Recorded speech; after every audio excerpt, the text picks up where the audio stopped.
Hey guys, we are late again. Yeah. Only 7 minutes Hey, this that's time. not bad. That's not bad. So I'm Dennis, Chrissy, Tamara in the top corner. Of course, Alex down here. Just Hello, because everybody. he's on the bottom, he's just got strong shoulders. Yeah. We'll go with that. Yeah. Like the pyramids for the cheerleaders.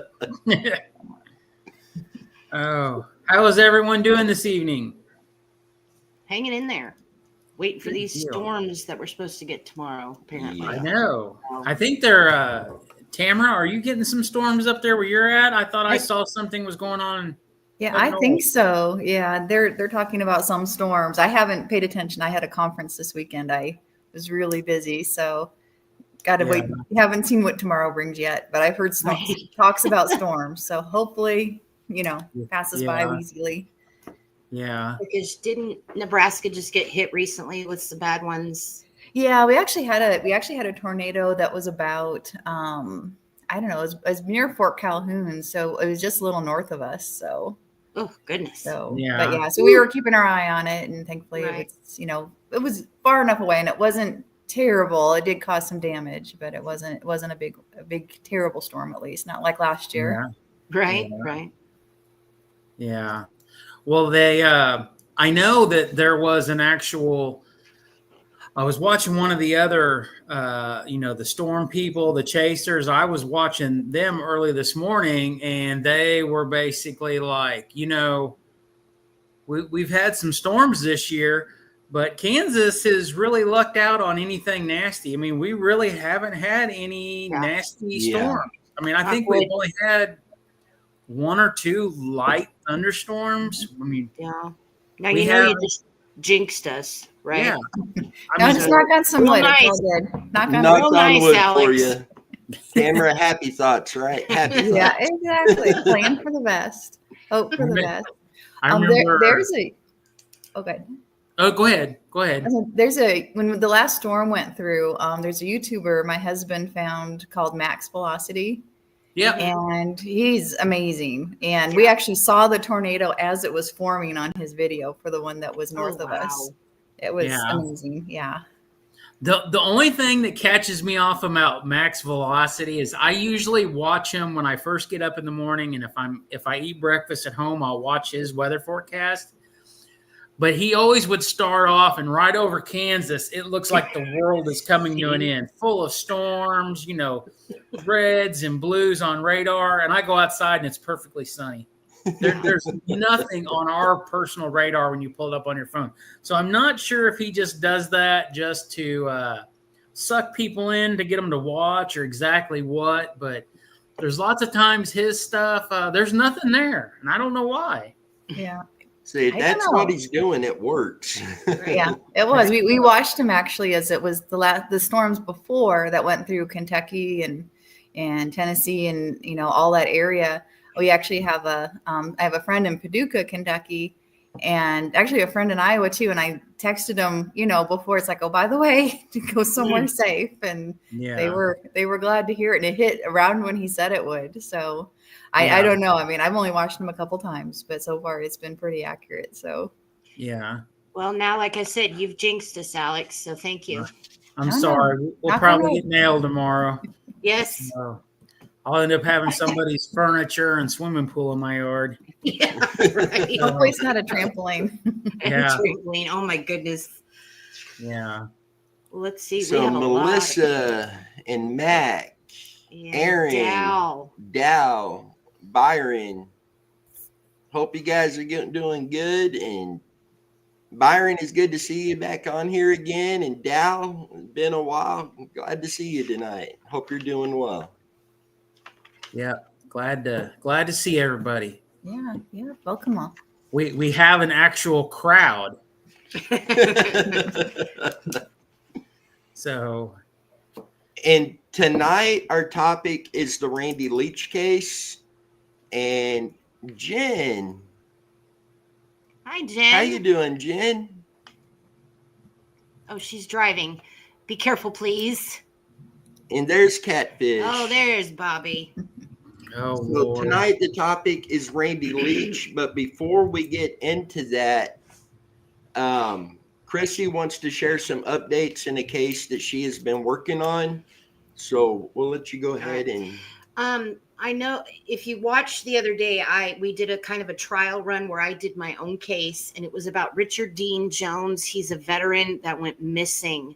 I don't have much more to talk about, but I do have a few more things I want to say. There was supposed to be a part 2, and honestly, this is probably going to have to be part 2 because there's really, I mean, Denny and I, we've talked about it. This is a very odd case, but so Lieutenant Matt Moore, I guess, is the investigating detective with all this. He says that he believes that there was no crime committed with all this.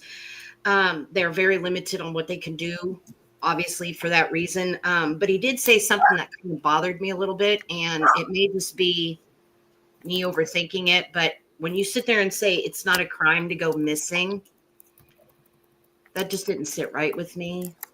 I really hope I'm not the only one that thinks that, but no, for an adult, they do look at it that way. And there's cases to where it does turn out that a crime was committed. Just the evidence of that wasn't apparent and was hard to find. Yeah.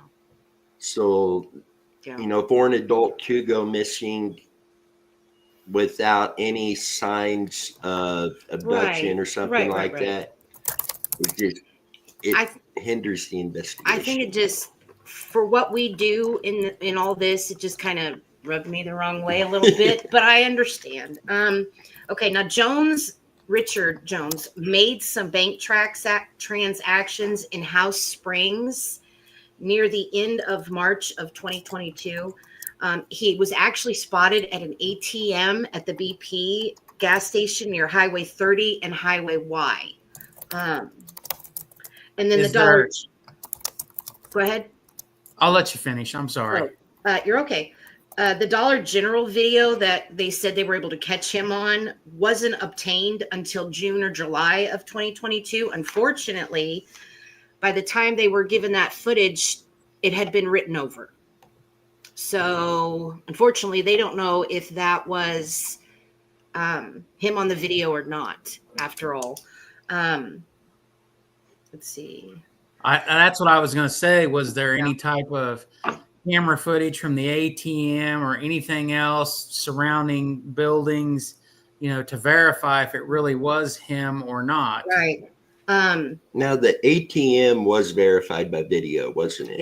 Yes. So the ATM, that was him. I mean, near null. But unfortunately, the footage that they found at the Dollar General, they don't have any clue if that was him or not. So the ATM footage, was that down near the campground river place that we had discussed, or is that back up by St. Louis by the other location? That would be back, I would think, in the town he was in, because it was House Springs. So it's actually in the town he was at, where he was living. So now this wasn't far from where the campground was and everything. Yeah. Okay. Moore did say that the members of the missing persons Facebook group and members of the military have contacted the sheriff's office to assist in the search. But unfortunately, there's still not much they can say. The military does have a general interest in this, though, because he was a member of the military. And the one thing I get is you have military members that go missing all the time. What is so significant about this one? That's what I want to know. That's one of my questions. Yeah. And they're saying because he had been a member of the military, 18-year Air Force veteran, correct? Mm-hmm. Do we know how long it's been that he's been out of the military? That all it ever states is 18 years Air Force. So that's the only thing. I mean, there's really, unless anybody, like any of you out there, can find any more information on him, that'd be great. But I don't know what else I can do. So what? She said we're really gray on here. I know, we're doing it old school on our end tonight. We usually have lights up. So You guys need to pull out the disco ball I know, right? There we go. and the glow I think stick. you're older than that. That's the 50s. Yeah, black and white. This is the what? 40s. 40s here. We need to get our flapper dress. Oh, there it is. Hey, I can see. We're still black and white. Anyway, guys, that is really all I have left of Richard. I'm still going to keep looking. Maybe I've overlooked something, but at the moment, that's it. I think Richard decided he was done and wanted to go and not be found. So, Well, of course, we won't give up, and we'll keep looking. Yeah. And Yeah. the location of interest, which we have discussed before, was close to another case, and a location of interest on that one. So, when we get out of this rainy, unfortunately for us, where we are at, we haven't had that much rain. We've had, it rained last night, but down south, southwestern Missouri, southeastern Kansas, up where, we had some other locations for some cases we were going to go. We had a whole weekend planned to go. Unfortunately, it poured rain for like a week straight in that area, which, caused issues for everybody. But hopefully soon we can get back down in that area and look at this case, look at the other case we were going to look at, and just, get some boots on the ground and just do a little research and see what we can find. So we'll eventually get there, but at the moment right now, it's kind of a dead end. I think the next step is boots on the ground and actually, going to this area because, there's not much left at all to search online. Yeah. So. Anyway, that's all I have left on Richard Dean Jones. So. Okay. We'll definitely keep all of you guys updated if more information is found, but we're definitely going to have to go to the area. Okay. Anyway, all right. All right. Time to talk about Randy. So, guys, Randy Leach, just over 37 years now that he's been missing. His family, unfortunately, they don't have any more answers today than they did 37 years ago. So let's start. Do you want to do the basics? Sure. Do you have pictures of them that you can go through? Okay. You ready? Yeah. All right. Randy Leach, missing since 4/15 of 1988. He's missing from Linwood, Kansas. A non-family abduction is the classification they have it under. Male, white, date of birth 7/25 of 70, which would make him 54 today, right? Would that make him that old today? No. Oh, all right. He was 17 years old at the time, 6'3", 220 pounds. He was wearing a blue pocket t-shirt, blue Levi jeans, white low-cut sneakers, and white socks. There was a vehicle involved, a gray four-door 1985 Dodge sedan with the Kansas plate number LVJ 8721. Brown hair, blue eyes. Randy had a mole on his left ear. Now, Randy was a senior at Linwood High School in 88. He left his home at 6:30 p.m. to attend a friend's pre-graduation party in a rural area 5 miles east of her residence on April 5th of 88. Before arriving at the party, he stopped at Stout's convenience store and purchased some candy, soft drinks, and gas. Then he talked to some friends, then went to DeSoto to check on the car his family was having restored for him as a graduation present. As the result of these errands, Randy did not arrive at the party until between 9:30 and 10. He was driving his mother's gray four-door 85 Dodge sedan with the Kansas plate LVJ 8721 and carried about $50 to $60 in cash. There were between 70 to 150 guests at the party, and there was allegedly considerable drug and alcohol use by mostly teenage guests. Witnesses reported Randy was acting drunk, but it's unclear whether he actually consumed any alcohol, and told a friend he didn't know what was wrong. And he had told a friend he didn't know what was wrong, excuse me. He may have left the party between 1:30 and 2 a.m., but some witnesses reported seeing him there as late as 2:15, and no one actually saw him leave. Randy never returned home and has not been heard from again. He was reported missing by his parents on April 16th. He had a 12:30 a.m. curfew at the time he vanished and usually honored it. His parents slept undisturbed through the night and did not realize that their son hadn't come home until they woke at 6 a.m. the next day. They first thought he had been in a car accident and called one of his friends, who said she hadn't heard from him. Randy's parents then contacted police. Investigators went to the site of the party Randy had attended, and it had already been cleaned up and there was no evidence to be found. Authorities do not believe Randy left on his own accord. Since he left behind the 66 Ford Mustang that was restored, and his friends and family say he had no plans to leave home. He wasn't sure what he wanted to do after graduating high school, but he was thinking of enrolling in a trade school. His father describes him as an entrepreneur and a hard worker. He was an excellent student and enjoyed outdoor pursuits, particularly fishing, in '88. Randy's mother still lives in the old house and are hopefully that she will someday get the answers as to his fate. Randy's father, Harold, sadly passed away January 28th of 21 after a lengthy illness. Randy's father and mother, the house where the party was held, never gave up hope and never quit searching for their son, Randy Leach. The house was shortly destroyed by a fire after, did I miss something? Was destroyed by a fire shortly after Randy's disappearance. Oh, copy and paste messed up. Oh. So the party location. The party location was caught on fire and shortly after Randy disappeared. Rumors swirled about insurance fraud, but the house was reportedly uninsured.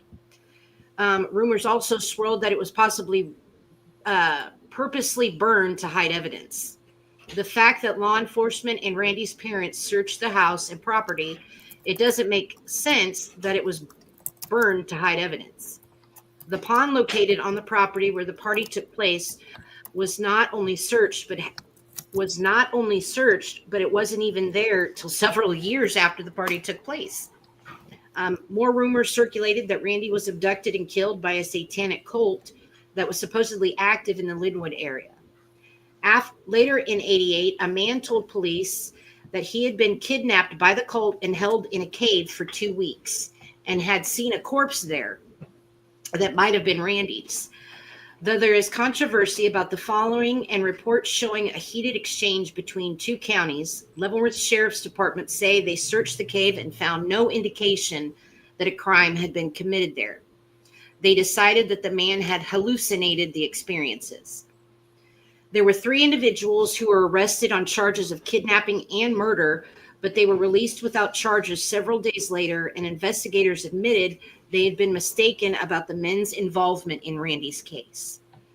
There are also reports that they didn't have enough evidence to secure a conviction.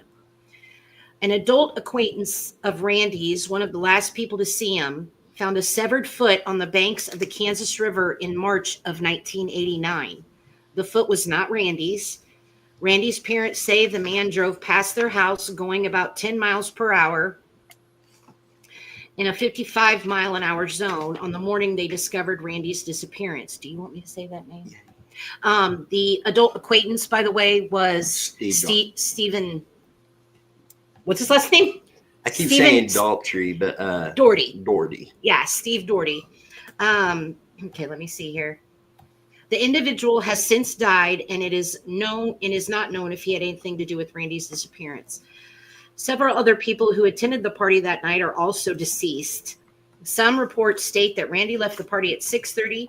In fact, that was when he left home to go to the party. He was declared legally dead in '01. In 2006, the disappearance received additional publicity when a University of Kansas student wrote a play about his case entitled Leafs of Words. It was performed in Lawrence, Kansas. Randy's case to this day still remains unsolved. Ooh. So the party location on 166th Street are the Irwin residence. It has come up multiple times, people asking, has that place been searched? People need to get on it. That was searched pretty extensively, not only by Randy's family, law enforcement, Richard Rose, when Alberta called him the morning of the 16th, he went to the party location too and looked around. Several of Randy's friends were all in the house and on the property. Of course, the neighbors are the ones that flew up or got somebody to fly them in an airplane to search the location. And that pond wasn't there in 1988. So I think that particular location was gone over very thoroughly. I don't believe the house burning had anything to do with hiding evidence. Although the fire marshal did say it looked like somebody poured gasoline down the hallway and lit it ablaze. And it actually caught fire twice. The first time they were able to get it out. The second time is when it fully burned. And we were able to find that the house was not insured. So this was not an insurance case. Right.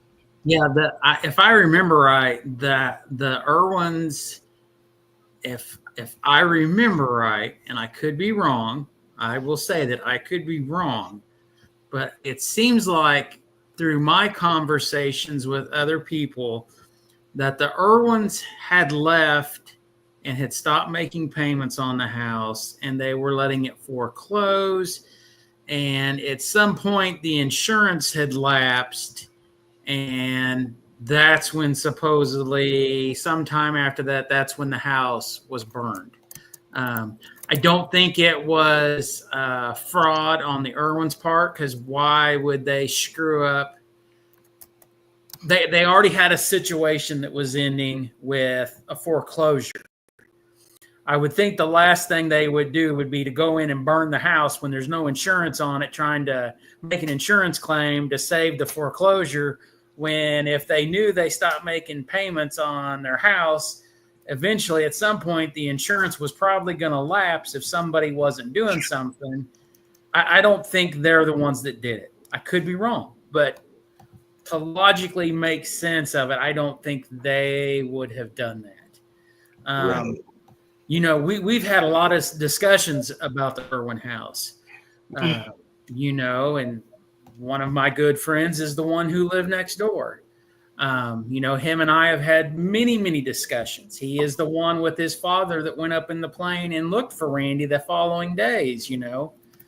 You know, we've had the discussion about the pond, and, you know, we know that through information and historical images that wasn't there when that time period happened.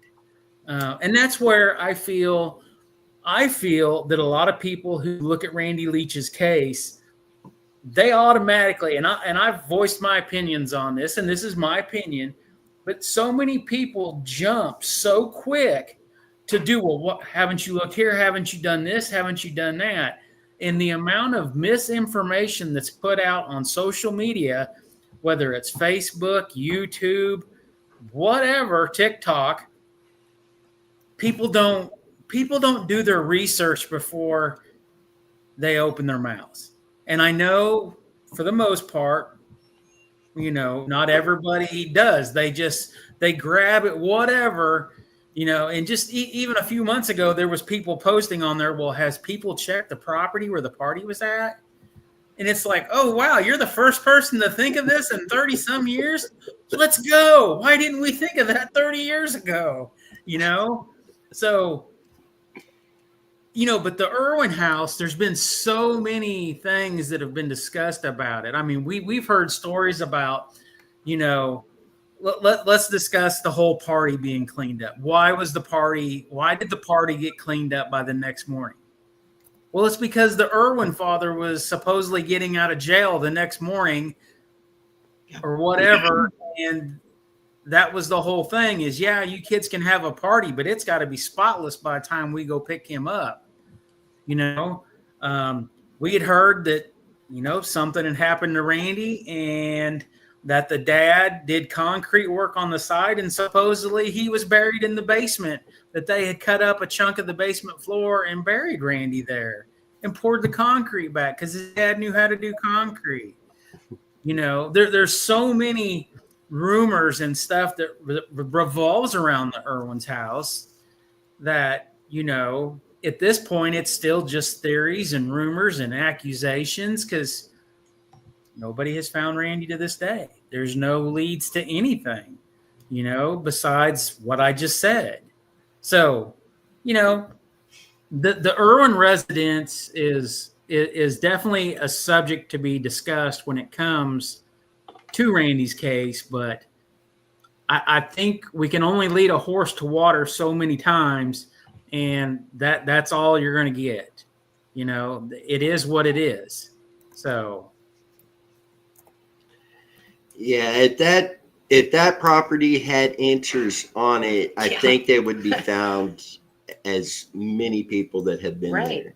37 years worth. Now, granted, the previous owners there had a sign up, no trespassing, do not enter, great big out on their front gate, which I get because that house constantly has people knocking on the door. Right.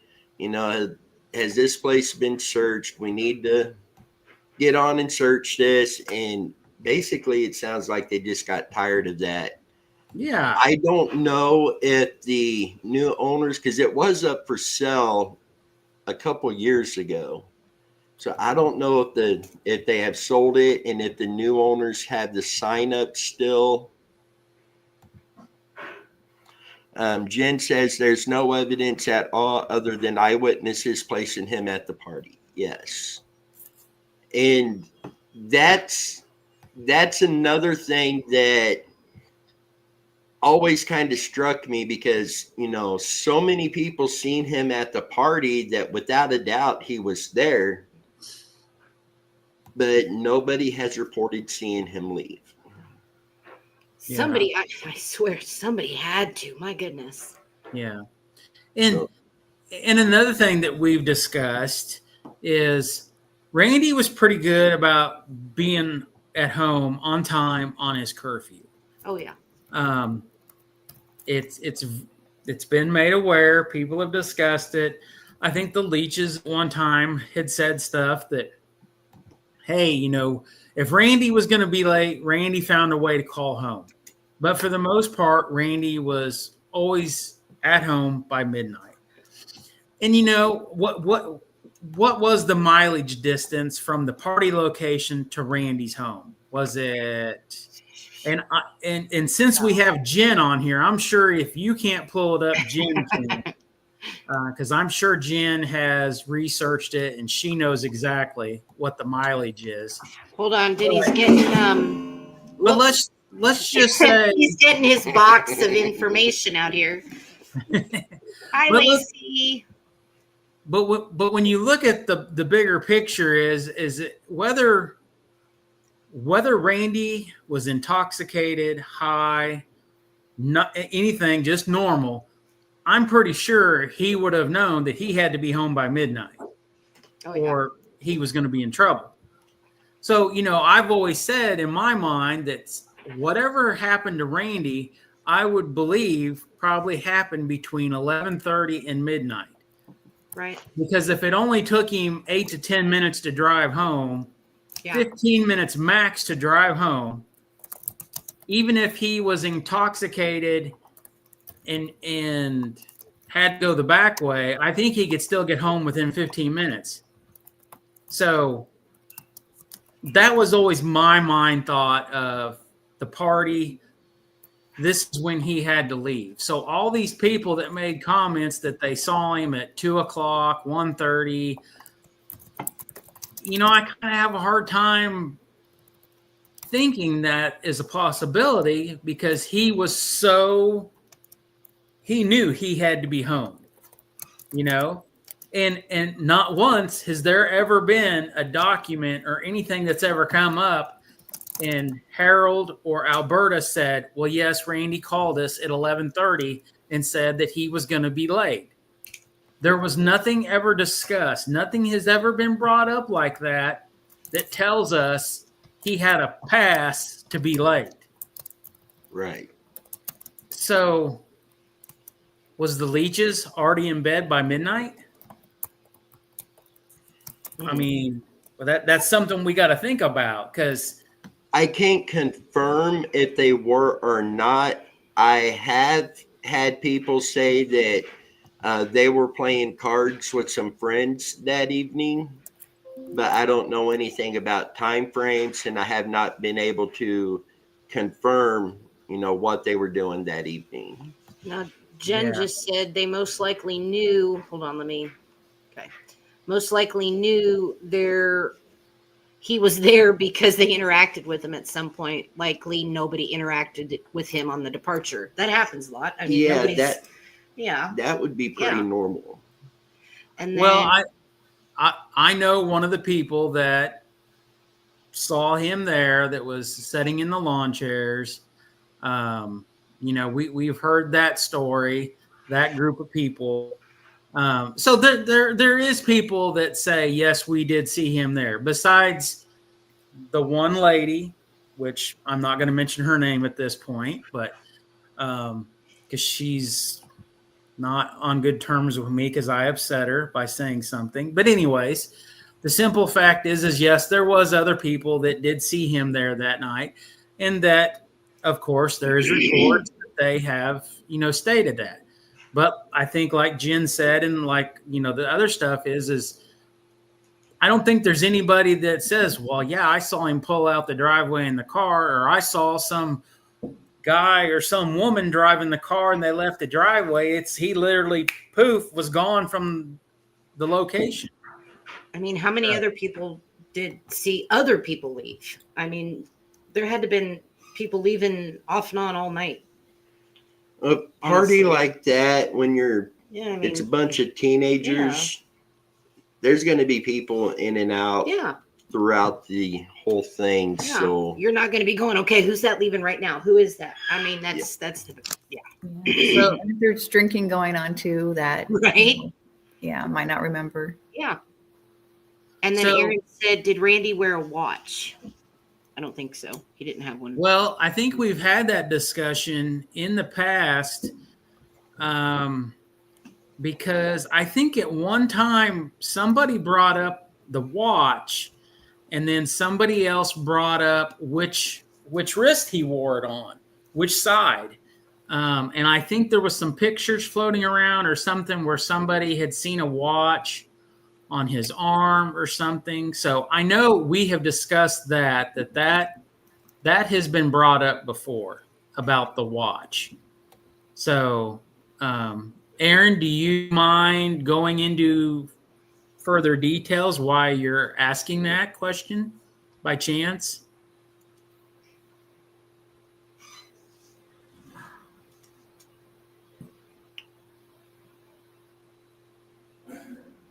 The only picture that I could see is, let's see. Oh. That does kind of look like shadows, so that could be possibly a watch. I would say, look, I think that's it's hard to tell in this picture, but it does look like he's wearing a watch on his left wrist. So. Yeah, I can't remember. I mean, we've done so many episodes on Randy, but I cannot remember. I'm not sure. Maybe it was the night we were discussing the National Geographic's pictures, because we might have been discussing the watch, if he wore a watch, and also the way he parted his hair. Because I think, if I remember right, people were asking, Did he always part it in the front to one side, that widow's peak or whatever they call it? I'm not quite sure on, exactly remembering that. He ran in there to see if Megan can tell what it is too. Okay. That's on his. Okay, Aaron said if he was punctual all the time, he would have had to have wore a watch. This was long before cell phones, and there wasn't a clock outside unless his mom's car had one. Well, what'd she say? Yeah. That is very, very It does true. look like a watch. So in this picture, it does look like he is wearing a watch on his left arm or left wrist. Oh, Yeah. goodness. I don't know what that was. I agree with what Aaron says there, because he's his mom has, and even Harold, when he was alive on the Adventures of Purpose, Right. Profile in Evil, said he was very punctual. He wasn't late for curfew, always on time. Yeah. So he would have to have a watch Right. to be able. Yeah. Go with it.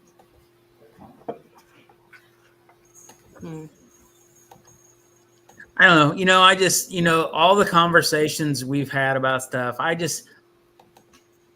really feel that time period that night was very critical. And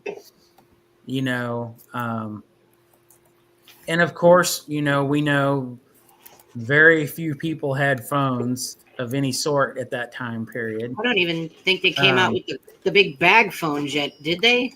I think that was really 90s, my father had one because my father was in construction, and he did have one in his truck, but it was the big giant bag phone thing that you could take in and out of your vehicle. So, and I believe at that point that most all cars at that time either had some type of mechanical clock or they had a clock on the radio. Now, Denny's showing you the brochure for the car, and in the dash right there where the radio I'm pointing the mouse up to it like you can see that. Anyway, there is a clock in there. It's right on the dash. It's on the radio. Yeah, I'm pointing the mouse up towards it so you guys can see better. Dennis, why don't you show them what that exactly is? Yeah. So I bought this for us to use as reference stuff. So that is the factory 1985 Dodge 600 dealership brochure. I still don't think I'm getting the clock, but it's it's right there. Right there. Yeah. It says 1204 or something on it. But if you would go, just like today, if you go to a dealership and you look at a vehicle, you can usually pick up a brochure or something to take home with you to look at. Right. So I had purchased that, a couple years ago for us for reference reasons. That way, there's Tammy going in and out of the background. I was going to say, look out, you have a ghost behind you or something. But there was, I thought the brochure would be good for basically looking at if we found car parts. Maybe we could look at the brochure and look at pieces of trim, or we might find a fender or a door of something that was buried, and it would be a good reference point. So, convertible? Was it a convertible? No. Theirs wasn't a convertible.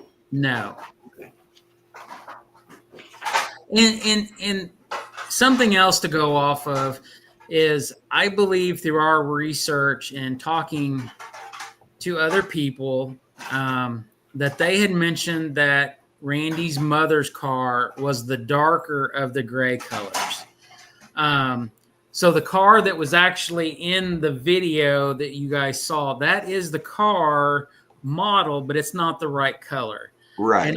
And also, we never had any confirmation from anybody on what exactly the hubcaps looked like.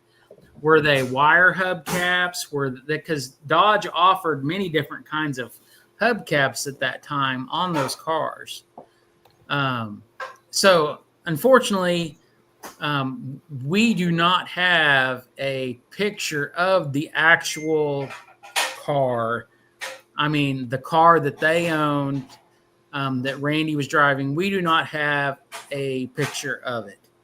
And I am sure that the Leaches would probably have a picture somewhere. But, you know, nobody has ever presented this and said, here, this is the car. This was the Leach's car, you know, for the people to share. So back then, that was pretty snazzy, though. Yeah. Yeah. Yeah, because the one in the brochure has the, I don't know if you can see it, but it's got the wire hubcaps. Yeah. Most of the dark colored ones that if you Google that model car and you look at the dark color ones, they did have the wire hubcaps on them. And if I remember right, let me think here.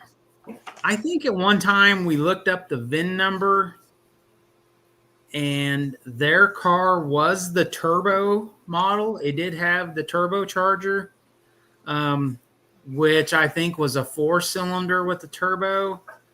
I think it was a higher end version of the car, even though they did offer a 6-cylinder, but they offered a 4-cylinder turbo model. Okay, Aaron said, I wonder why, out of all the people, why Randy? Why did he specifically go missing? And then Dahl said those were the premium upgrades, weren't they? I would say that the wire wheel hubcaps were probably the upper premium. If they didn't have an aluminum wheel, I bet there's the ones that are in the brochure. Yeah. Yeah, it's really hard saying. You know, I would have thought all these years at some point the Leaches would have presented an actual photo of the car. I just have a hard time believing that nobody has not presented. Even another family member, an aunt and uncle, you know, said, oh, well, here's a picture of the car when you guys was at, you know, Joe Bob's birthday party. We took a picture out in the driveway. Here it is in the background. Yeah, I was just going to say, when you get a vehicle, you know, and you take a picture, it's the car's making the appearance, not you. Yeah. Well, you think about it back then too. I mean, you didn't take as many pictures of other things. You took pictures of family and, you know, that is true. So, I mean, it would be something the car could be in the background of a picture with people standing in front of it. Exactly. So now we take pictures of everything. Oh, yeah. The floor, the ceiling. If you ask my kids, you know, that do Snapchat, it's the ceiling, it's the floor, it's whatever. That must be a kid thing. But yeah, and I still like Aaron's question, though. I wonder why, out of all the people there, why Randy? Yeah, that's a tough one. I think you could almost ask that for any person who goes missing. Right. I mean, it's, you know, whether it's an accident that we haven't found yet or something else happened, you know, it's just, that's why I think it's a mystery. So. And there's I can't think of anybody that expects to go missing, you know. It's easy for all of us to have the mindset that happens to somebody else, that would never happen to me. But pretty much everybody that's gone missing also had that mindset. I mean, there's a lot of people that have gone missing that were wrong place at the wrong time. I mean, there's so many theories. Yeah. Yeah, definitely for sure. I think, you know, a lot of times when stuff happens, I think it's a lot of people that are driving in bad weather and go off the road. Something happens to them. I think a lot of it is just foul play. You know, you were involved in something you shouldn't have been involved in, and you saw something you shouldn't have seen.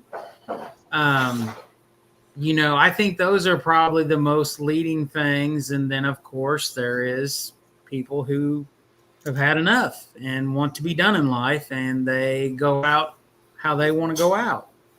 You know, I think that's a lot of stuff too. Seeing Dow has a good question here. I know there's rumors of Randy living a new life. I know this is the obvious, but has anyone ran his social security number to see if it's still active, just to put those rumors to rest? I don't know this for certain, but with them legally declaring him deceased, would that be something that they would have had to have done to be able to do that? Oh, that's a good question. Because I was just telling Denny, I looked over at him while I was reading your comment and thought, why didn't we think to do that or have somebody do that? Yeah, I don't think all these years of all this being discussed, right. I don't think anybody's ever brought up his social security number. Very good question. Of course, his bank accounts have been brought up, and there's never been money drawn out, nothing like that. But I don't think anybody has ever. I don't think I've ever seen anybody out of the Leach group, including, their spokesperson that said, hey, somebody tried scamming Randy's social security number and used it to do this, or, hey, we had a notification that somebody tried doing this. I've never heard of anything like that at all. Well, so I'm going to ask Dennis a question. Dennis? Yeah. Can we contact the officer that you have been in contact with the Leavenworth Police Department and see if she would be interested in looking into his social security number to see if anything has gone on with that over the years? I think that's a very good question and a very good thing that should be checked out. It is a very good question. And like Alex, I can't think of a time this has come up. Right. As Dow says here, yes, SSA would be notified and his social security number would be deactivated and all credit reporting agencies notified. So that would be, and Dow, correct me if I'm wrong here, that would be when they are going to declare him deceased. But from the time that he went missing until that particular time, could he have used that social security number somewhere that there would still be a record of? Because this is definitely, as Tammy's saying, something. Yes. I've actually talked to somebody because there's a detective with the Leavenworth Police Department that I've talked to on multiple cases. But there's also somebody with the Sheriff's Department that has reached out. And I can get a hold of him too and see, because the Sheriff's Department are the ones investigating and run that by him. And Dow said yes. And Byron said, I would think so, up until he was legally declared deceased. So those who don't know, and Byron, I hope you don't get mad at me for this, but Byron does have some law enforcement experience too. So he is very, very helpful. Dow says, yes, databases were not linked from state to state, and most agencies still aren't connected, which is why there's a national database that each department puts information in for missing people or warrants. It's good information to know. All these years.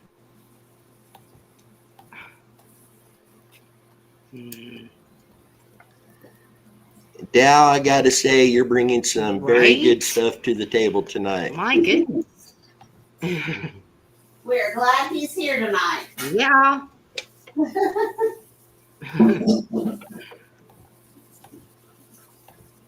So that one's got me, because that one's good. Mm-hmm. Yeah, every state has their own privacy laws, which is why. Yeah, and it might be good just to check. Okay. Wouldn't they have to have a family member be the one to do the social? We can't just out of the blue, I need you to run this number. Well, is that how? I would just be asking them, Do they know if this has been done? And you may want to look at this to see if this has been done. Because obviously they're not going to be able to give me any information on that. But it would bring it to their attention just in case it hasn't been done. I mean, I would think that they would have done that, but no. Well, I would think so too, because if you think about it, it's been how long and nobody's, I mean, Right. goodness. Yeah, it might be good to just check and see if that is part of the that it's like a regular check the police department does. They check that on a regular basis, or what the standard process is for that. And then when you're going to make the declaration of death, that's also like a final check they do before they close everything up. So. And Dow has another good point here. You can, if he has been declared deceased, Randy wouldn't have any expectation to privacy if he is still alive. That makes sense then. That's true. Wow. Very good question.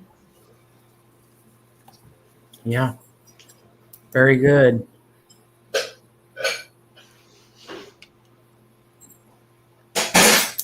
Definitely wouldn't hurt. I have a question that I've been thinking about. I think I kind of know the answer to it, but it's maybe more of like something how I wish things would work. But is there any way to do like live satellite views? I mean, obviously we can go back this far, but anything that would help with investigations? We don't have access. The general public doesn't have access to actual live. Law enforcement, to an extent, sometimes can. I'm sure that's going to cost them to use those resources. Yeah. But I don't believe there's live imaging that's available to the public. Yeah. And that's one of those things that, just thinking about it, I know the satellites are in motion, and I know, they're expensive. The time is expensive in that, but if we can use the satellites and, in these, wars or acts of aggressions and things like that, I think there would be value to also using it to help find people that are missing, because there was a case where a gal had some dementia issues, and she was driving and she got lost. And if they would have been able to have a satellite, because they kind of had a decent idea of where she was. And if they would have been able to use a satellite to pinpoint where her car was, and I don't know all the technology, like if they can, again, that would probably take some work and some time and experts. So I don't know how much that would cost, but in theory, if they would have found her car sooner, she may have survived. So, again, there's so many cases, that might be an issue too. So, but I don't know. It's just something I had thought about, like if there would be some way to, because people use Google Earth and can scour it, and I know there's privacy issues in that too, but I mean, Google Earth is pretty detailed sometimes too. So, I mean, that would be a nice, it would be a nice thing to have. So if there'd be something like that. Oh yeah. Well, I know with like the case that we had, oh geez. That was 2 years ago now. The lady from South Dakota that went missing. That happened right in our area, but she was from South Dakota. Well, she had disappeared, and the husband, if I remember right, went to the car dealership because she had a brand new car that was like a year old. And the dealership was able to pull up live GPS, and that's when they tracked her car to the next town up from me and Tammy on I-29. Woo. And Wow. that's Tammy and I went out. Oh, geez. What were we out for? 2 or 3 hours searching for her, because it went like gang fire, like crazy within like 2 or 3 hours that this guy was on the pages down here basically looking for his wife. Because she ditched the car. Yeah, it started dinging once it was a live Yeah. It was looking for her, so she knew that she knew what was happening. Yeah. As soon as the thing in the car went off saying that the car was being tracked and trying to ping it, she pulled over and got out of the car and started walking. So once we had word of this and the whole story was happening, Yeah. Did you see Dal's comment? I just saw Dal's comment.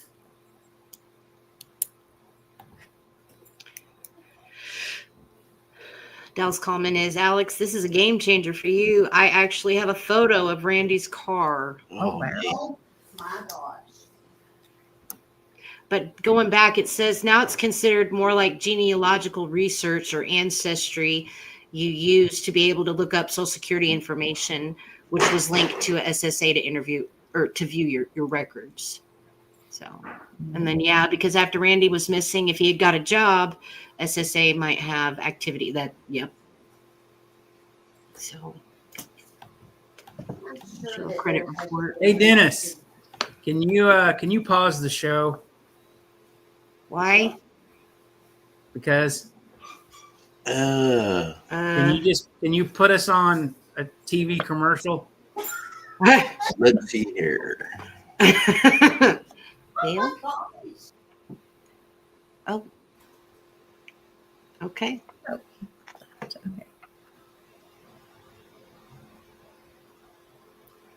And now it's just me.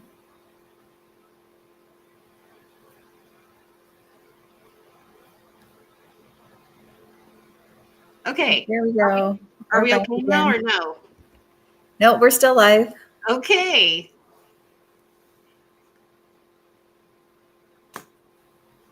Okay, just a minute, guys. He's okay. Okay. Just once, yeah. No, but these are all great comments. Yeah, he just picked up his phone. Dal has Okay. a lot of good information. There we go. I was gonna say we just left poor Tamara by herself there. Yeah, no, it was just me for a couple seconds. Yeah. No, they're both on the phone at the moment, Alex and Okay, no worries. so. Yeah, no, Dal has a bunch of great comments. and Oh great my goodness, information. yes. Yeah, we can't do commercials, Alex. Yeah. Well, you just need a word from our sponsors. Yeah.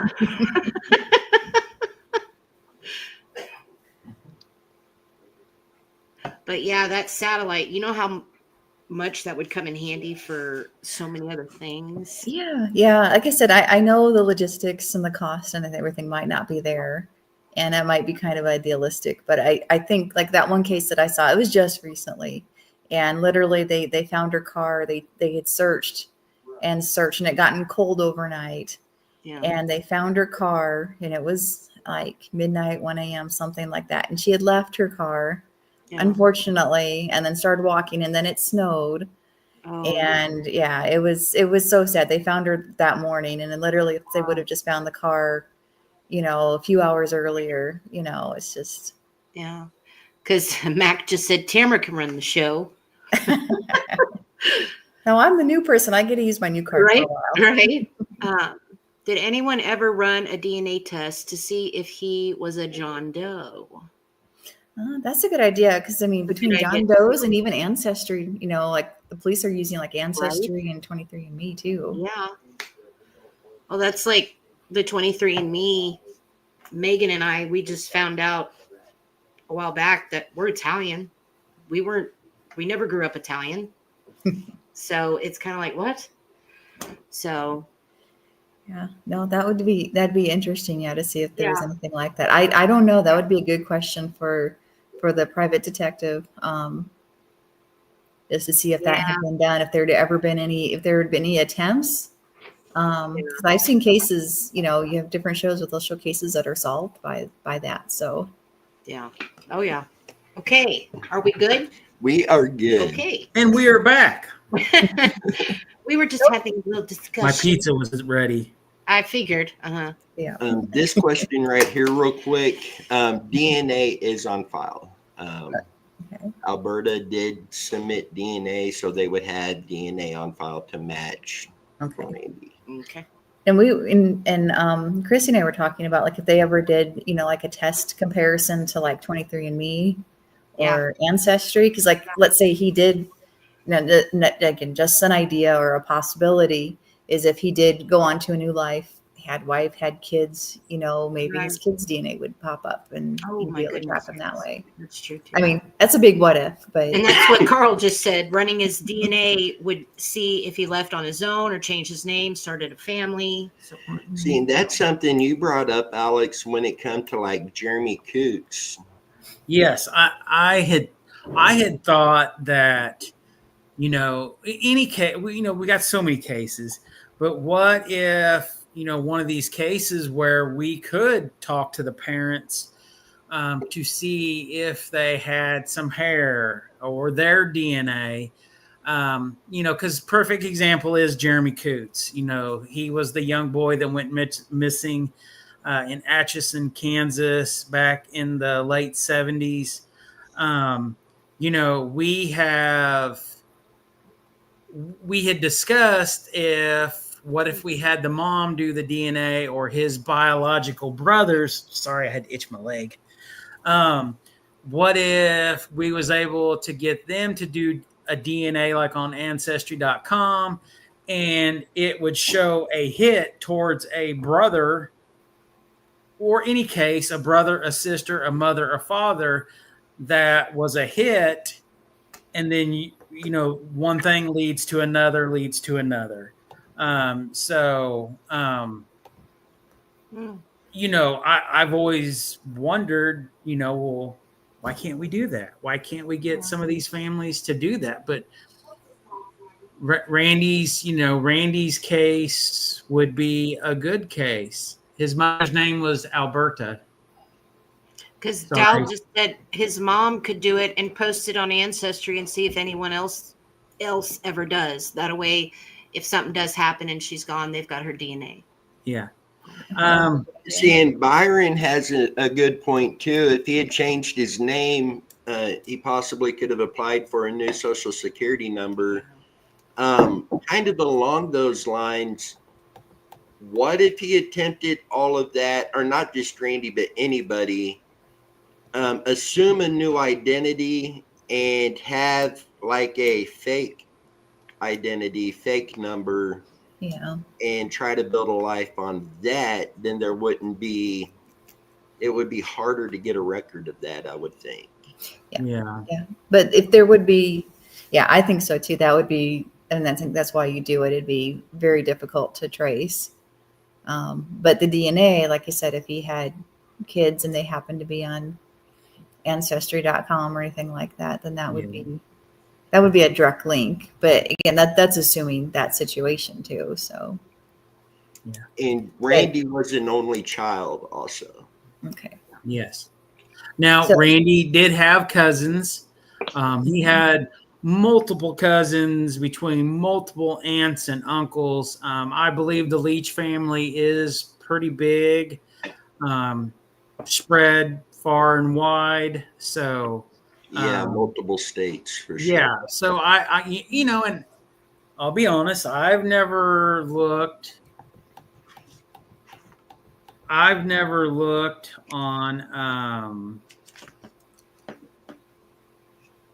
I have never looked on Ancestry.com. I've never researched the Leach family. I've never done that, so I don't know. Yeah, and there's different privacy things that people will set up, but I know when law enforcement does it, it's a little different, and they will go through and they'll rule out, based on family lineage, and things like that too. They can do a little bit more, I think, maybe with the data.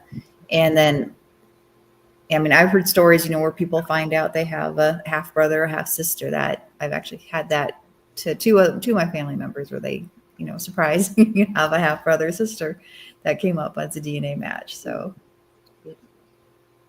I'm working on getting more. I went to school with a Leach here in Georgia. I'm telling you, the Leaches are coming out. The name anyways, coming out everywhere now. Tell you, when I go, if I where I work, I package medication for the VA, and every now and then I'll get a name that comes across and it's Leach, and I'm thinking, okay, remember that name. I might need it. Remember that name. Yeah. So I went to school with the Leach. So you now? Yes, you did. So for our guests who don't know, I attended school at Baser Linwood the following year that the two school districts combined. So there was the freshmen, sophomores, and juniors from Linwood that combined with, of course, the freshmen, juniors, sophomores from Baser that all combined, that following year. So, Randy was a senior, and then when the school year started, I was a freshman. So I went to school with all of the, underclassmen from Linwood. And so, of course, we heard everything. We heard all of everything about Randy. So, and Randy's cousin was a senior that year, the year after. So,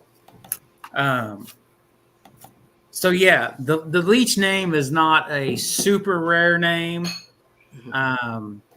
but it's not a super common name, I guess you could say. Yeah. But I like Mac's comment. It's like Smith. They're everywhere. Yeah, you never realize how common names are until you're trying to find a friend on Facebook, and you're like, oh, I'll be able to find them. You type up their names, and like there's hundreds of people, and you're like, oh, Yeah. Same middle initial and everything. yeah. See, I didn't think my name would be common. Dennis Rubel. Or Rubel. But there are so many Dennis Rubels out there, and even Dennis Rubel Juniors. It was like, wow, I don't feel special no more.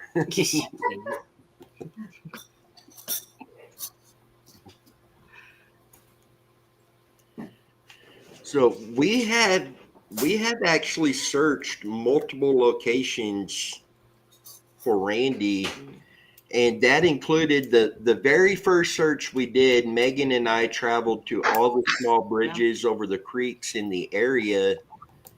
And it was very obvious nothing was there. But we didn't photograph or video to have that documentation to show that. So that is something that we will be doing when we're in the area, is going back to those bridges, taking photos and video to be able to show everybody, nothing's there. But we have other searches lined up to do for Randy Leach. Let's see, Cedar Creek, there at the DeSoto boat ramp. Those of you who've watched Adventures with Purpose likely seen them go there, and they went downstream from the boat ramp towards the river. We had somebody share an image with us upstream from the boat ramp that looked like a bumper underwater sticking up. So we did go out there and we did video that. We took a boat out, went to it, and it's a crazy rock formation just under the surface. Yeah. And we were able to not only see that, but put our hands on it and determine that that wasn't a vehicle. We've been there multiple times. The water levels was so low you could see the bottom, and clearly no vehicle was in Cedar Creek. There was an old boat there that we found, but there was no vehicle in Cedar Creek. I am comfortable calling Cedar Creek cleared from vehicles.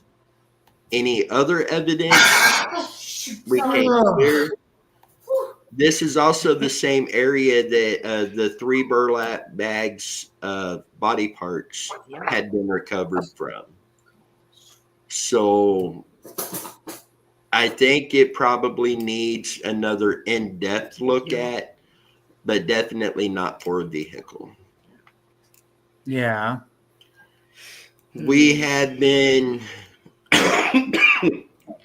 Stranger Creek comes up all the time, and we had been able to confirm through the NOAA that it was the second year of a 3-year drought. The creeks had a trickle, Stranger in particular, only had a trickle of water running through it at the time that Randy went missing. Now, people have talked about floods and rain shortly after. I do know upstream on the Kansas River, I don't remember the time frame, but they did open the dam and let water come down. Yeah. Alex and I know many times discussed the possibility if the car is in a creek and they open that dam and that water rushes down, is that going to backfill the creeks with enough force to move a vehicle deeper in? I was able to confirm with the people that do let the water out on the dam, and they have confirmed that the water does not rush up in the creeks like you would think it would. Instead, it bypasses them. It's coming down at a fairly high rate of speed, and it just keeps going. There will be some water come in, but it's not enough that's going to raise the levels, definitely not enough to move the vehicle. Yeah. So we've been able to confirm that too. So what we're looking at there was if his vehicle did go off into a creek, particularly Stranger Creek, when Harold went there multiple times searching it, the family, the friends did, somebody would have seen the vehicle. It would have been sitting there in the mud. Yeah. I don't believe that he is in a creek in the area. Plus, you also had Adventures with Purpose run sonar up and down Stranger Creek, and they did not get a hit on the vehicle. Yeah. So I believe Stranger Creek is cleared. The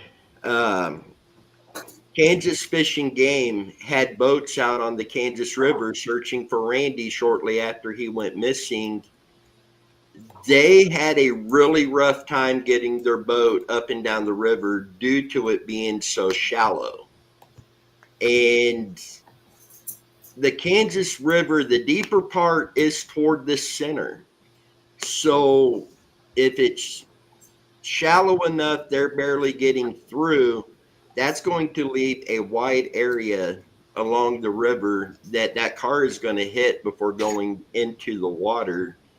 And they were particularly searching the banks to see if something was disturbed where a vehicle come through, and they didn't find anything that was linked to a vehicle coming into the river.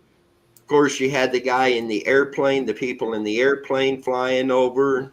The highway patrol brought in their airplane doing searches.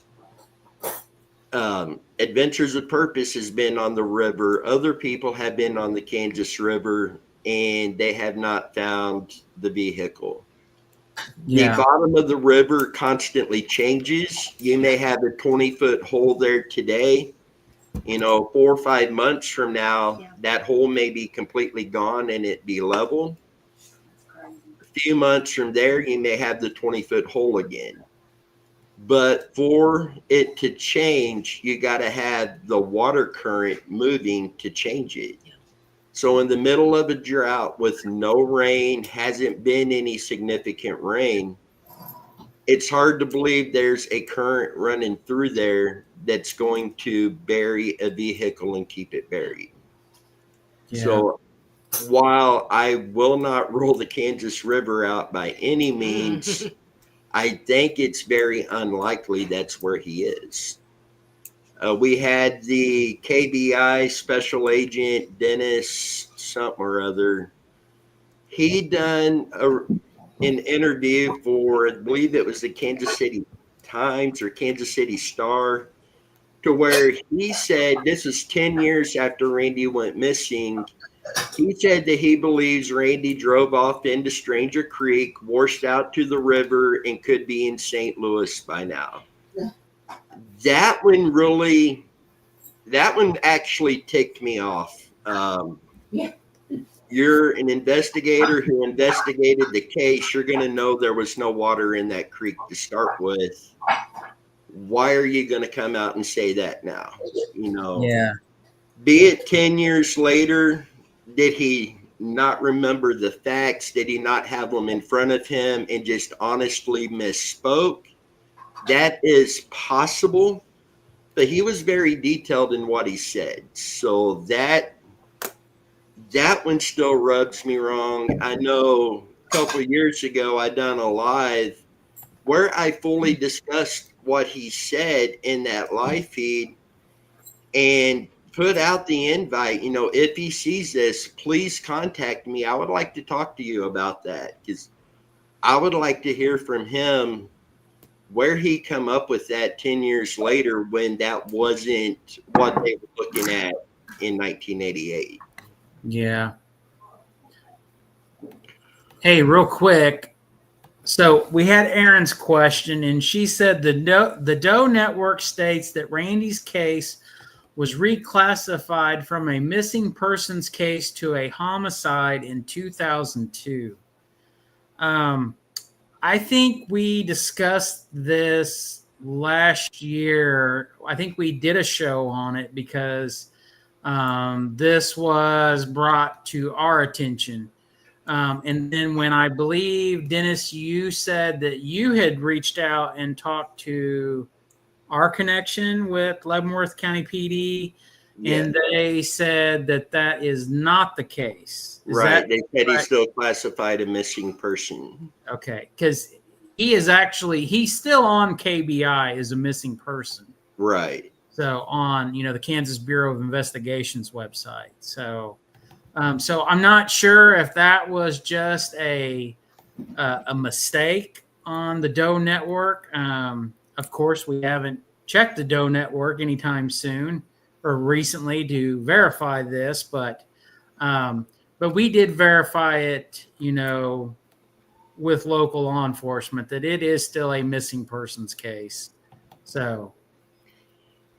And then this question, did the FBI ever look into the case or was it just local PD? Local PD, the KBI, and we do have reports showing, physical reports here, showing the FBI was involved in the investigation too, at least for a small period of time at the least.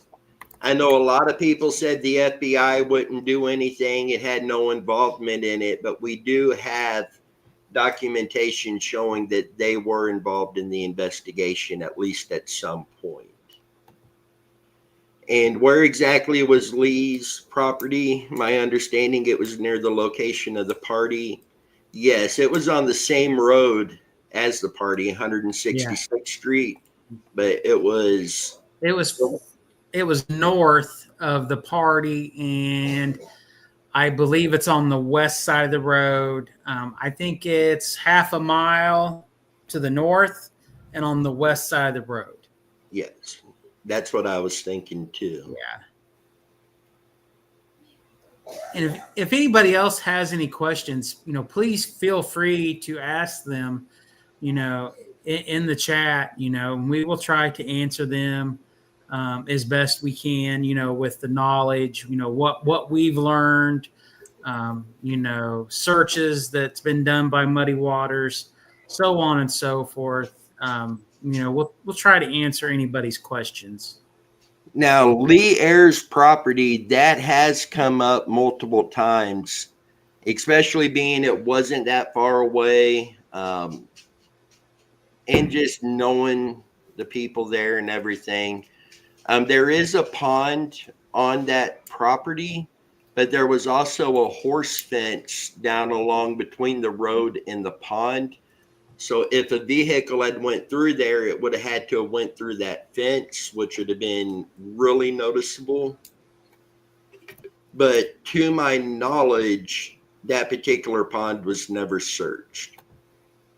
No, obviously, if it wasn't an accident, something more sinister, then a vehicle could have been taken around the fence and put into the water. So we can't rule that out. But I know nothing would have come off the road into the pond because of the fence. And the family, everybody was up and down that road looking for Randy. So a hole in the fence would have really stuck out to him. Yeah. Now, I do believe Echo Diver may have flown his drone over that pond. So that's something I will get a hold of him and find out. If you haven't watched Echo Diver's videos here on YouTube, where he used his drone looking over bodies of water in Randy Leach's case, check him out. Echo Diver is what he goes by. Really good work he does. Aaron said he thinks that he did. I was thinking he flew it over that one because he's pretty much covered just about every pond between the Irwin residence and the Leach residence. And he would take that drone up and he would take out almost a whole block going down through there and checking those ponds. There was a couple he wasn't comfortable walking away from because he couldn't see deep enough. So he would get his kayak out and run sonar to confirm it was clear. But how he's able to use filters on his drone cameras to see deeper in the water is incredible. So make sure to go check out Echo Divers. If you haven't followed him, give him a follow. Tell him Muddy Water sent you over. You won't regret it. He's a really good guy.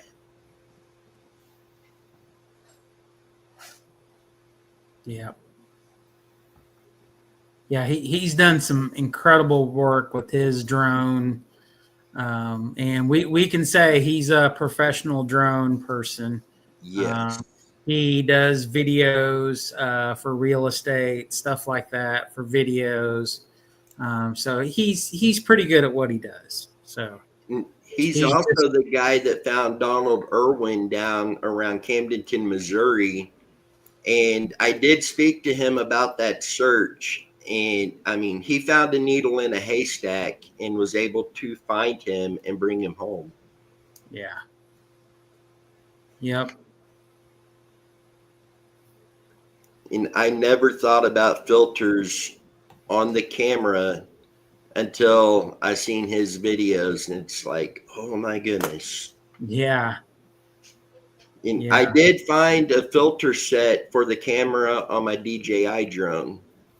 So I do want to get those ordered, and then I want to get with James and walk through it with him, let him teach me how to use that. Do you still hear from OK Diver? It's been a little bit since I heard from him. It was still really cold out. And he was looking to get back into doing searches this year and was looking for a dry suit. His dry suit had finally gave out on him. I did see he put something out the other day that he was on a search. So hopefully he's able to get back out and be doing this. I do want to try to contact him soon, touch base with him, because he was another good guy. Those who don't know him, he is on YouTube and on Facebook as OK Diver. And he's even joined us on a live feed at one point. Had a really good discussion. So definitely check him out too. But Mac, thanks for bringing him up. And I'll try to get a hold of him sometime this week.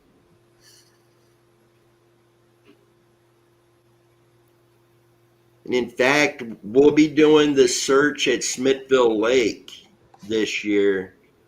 And I would like to invite OK Diver and James with Echo Diver. I'd like to invite them up to take part in that as well.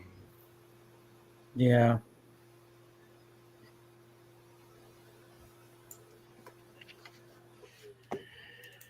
So, guys, we have seen, if you could think of something that could happen to a person that would make them go missing, it has come up in Randy Leach's case.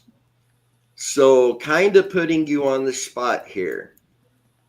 Alex, if you had to say, I lean more towards this being, is this foul play? Is this an accident?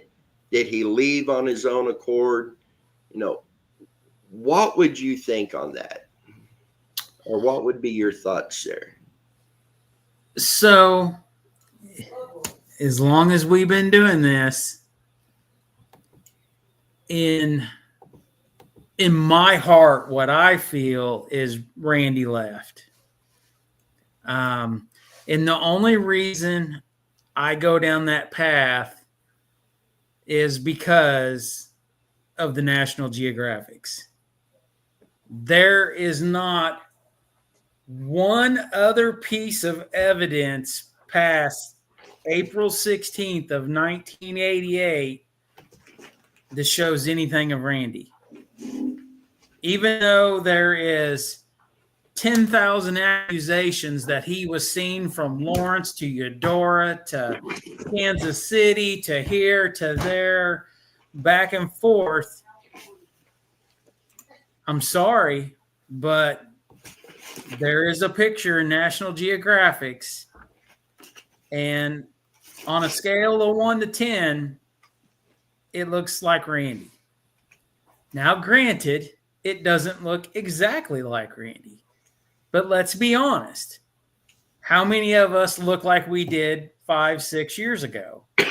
We all gain weight. We all lose weight. We all change our hair. We all trim our beards a little different. We age. We get wrinkles. People resort to drinking alcohol. People resort to drinking or doing drugs.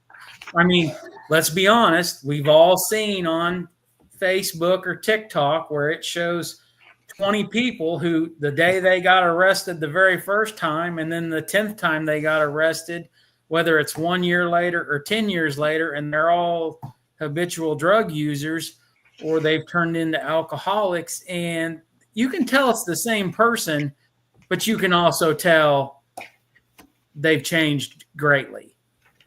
So, the way I look at it is we have no proof of anything. All we have is hearsay. And the hearsay is people said, oh, we heard he said he was going to California. Oh, we heard this. Oh, we heard that. Well, I mean, when we talk about things or we look at things, he is... That is our only proof in a way that shows something that resembles Randy after he's been gone. And if you look at these pictures with his haircut, that is, that way he parts his hair, the way this person parts their hair, the facial structure. And granted, this picture is taken at a different angle, but to me, it does look pretty similar.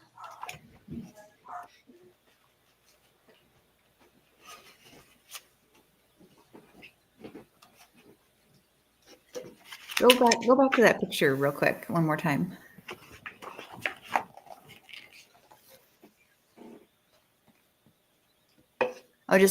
Okay. Because I think we had talked about, like, sometimes the ears are very identifiable, whether it's an attached lobe or detached lobe, and there are certain things that are very clear on the ear. And if you have pictures, you show pictures of Randy with, it might be good to do like a really comparison. And it might be a little difficult to see and you can't tell based on the picture, but that might be something that might help confirm, at least, if it's like, it looks really similar, then yeah, there's a possibility. So that could be the same person.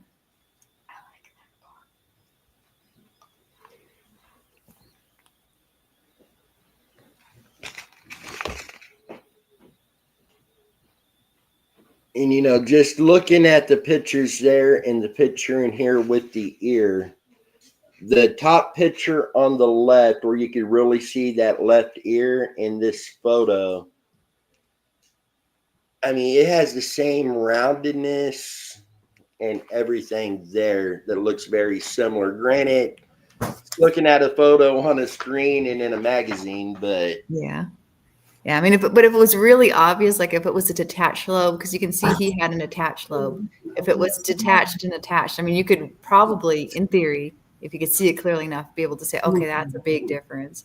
But yeah, right. if you can't see any difference, again, the more, it kind of leads to it's possible then. Okay, so I've got two things I'm going to bring up. Tamara, you don't know about this. Dennis does. So we're going to bring up something that's kind of going to be kind of crazy, but I'm going to tell you something first before I say the second one. Okay, so if you all remember a year or two ago, there was some app where you could put in a picture and the app would manipulate the face and turn it. Well, we did that with the National Geographic's picture. And once again, when it would turn the head, even though it still presented that wide face compared to some of Randy's pictures where his face is more skinny, but when it turned, it really did look like this. So I'm listening to Tammy in the background for a second because she knows what I'm getting ready to say. So, okay. So I had a lead come in last year from a girl that we went to school with at Baser Linwood. Dennis, I don't know if you know where I'm going with this. I thought the world of this girl. She was a very nice, sweet girl. So she messaged Tammy and I one night and said, "Hey, I've got to tell you something." And I said, "Okay." She said that when we were in high school, she checked out a book that was in our library. And do you remember now, Dennis? Yeah. So this book was about children who wanted to leave and go to California. She tells me and Tammy that book came from Linwood High School, and the last person to ever check it out was Randy Leach.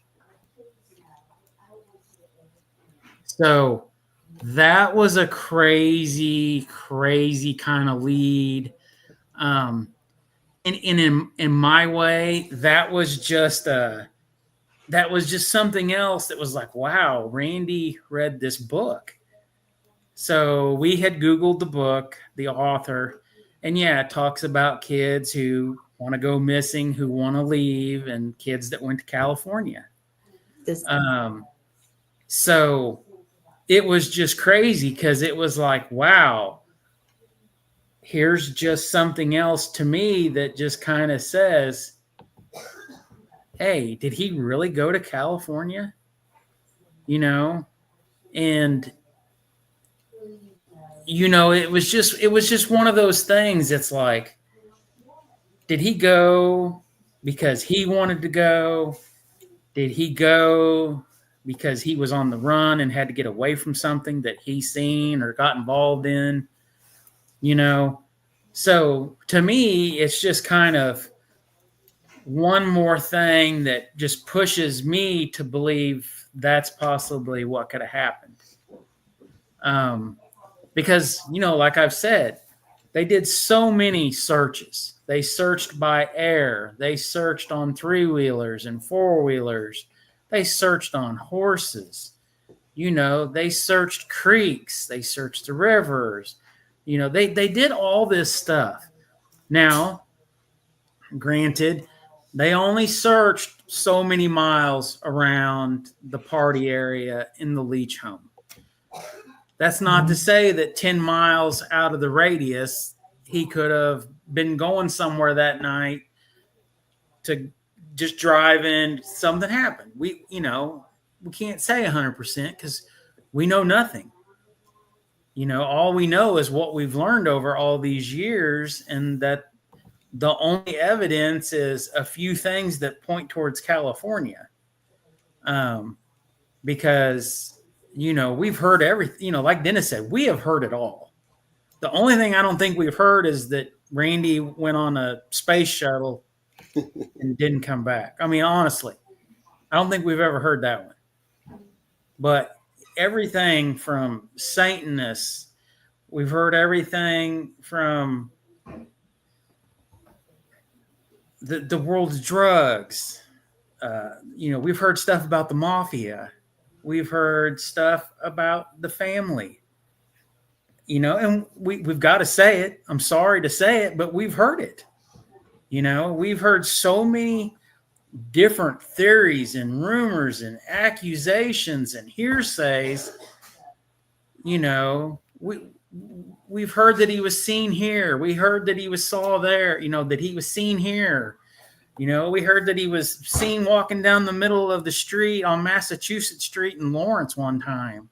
There's just, Pete, I don't know if Dennis could show you all, but we have 20 yellow pages, white pages of paperwork, that is just endless documents of stuff that's ever been done or seen or anything. I mean, it's just crazy. Put that in there and show that it's cool. That file box is completely full. Yep. Yeah. Yeah. Yeah. So, like I said, we've had so many people reach out to us, so many people that went to school, people's neighbors. We have just gone through so much stuff that it's just crazy, and by all means, and as like Dennis says, we're not here to point fingers at who did what. We just want to find Randy and bring him home. Whether we can find Randy, we find out where Randy is, we can help bring some kind of something to someone, not just his mother, but, Randy had aunts and uncles that loved him. Randy had cousins that loved him. Of course, his mother and father was number one, but they're not the only ones. Randy had friends, so we're trying to bring something. It's, all these years, 37 years, we're still trying to help resolve it, Seeing you saying that, Randy had his family, he had his friends over these 37 years. And I believe Jen would be able to attest to this with the amount of work she's put into the case. But you put that much work in a case, you become emotionally vested yourself. So it's family, it's friends and acquaintances. And it also now extends out to everybody that's ever worked on this case. And Jen, I'd hate to put you in a spot here, but I know Jen's emotionally invested in this just from the hours. And I mean, she's put so many hours into this.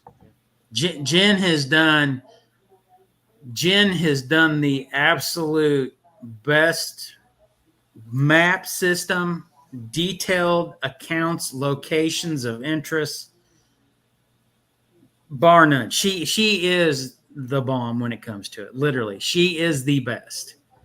If anybody says, well, we saw him here, we saw him there, more than likely she's already has it documented through already documents, witness testament statements, whatever you want to call it. Somebody scribbled on a notepad and said, hey, here you go.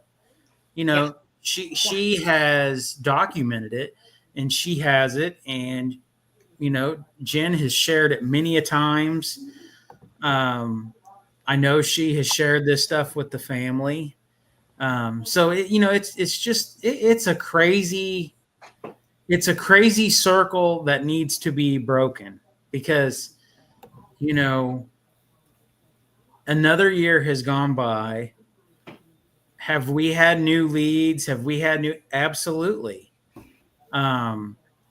We have a search right now to do that we have tried to gain access to, and the phone doesn't get answered. I have located the owners on Facebook.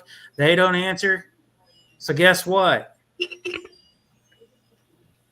I would never say to trespass on a piece of property,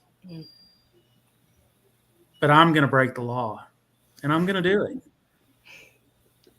So I will, I'll have my ID on me, and I'll have my stuff, and I will have our sign out that says missing person search in progress. Here's the phone number. Call this, or you can call 911. I don't care. But we've had some leads come in on a certain piece of property, and it's time to answer the question and get it done. So, and I do want to state here, the piece of property you're talking about, I have not seen that property brought up anywhere else other than the person that contacted us. Yeah. Yeah, that's right. Mac Randall Jr., get that bail money ready. So, and like I said, I would never tell anybody to trespass, but we have exhausted trying to do what we've tried to do. And it's one place that is time to do it and check. And the thing is, positive with that is it's not just an individual that owns that either. So it's not like it's Chrissy's property. It's a commercial property. Yeah.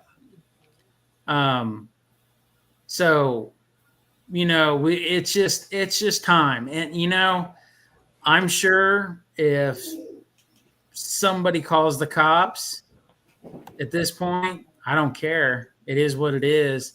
And I will whip out my business card, and I will show them who I am, and I'll give them my driver's license and say, write me a ticket for trespassing, because it's my first offense.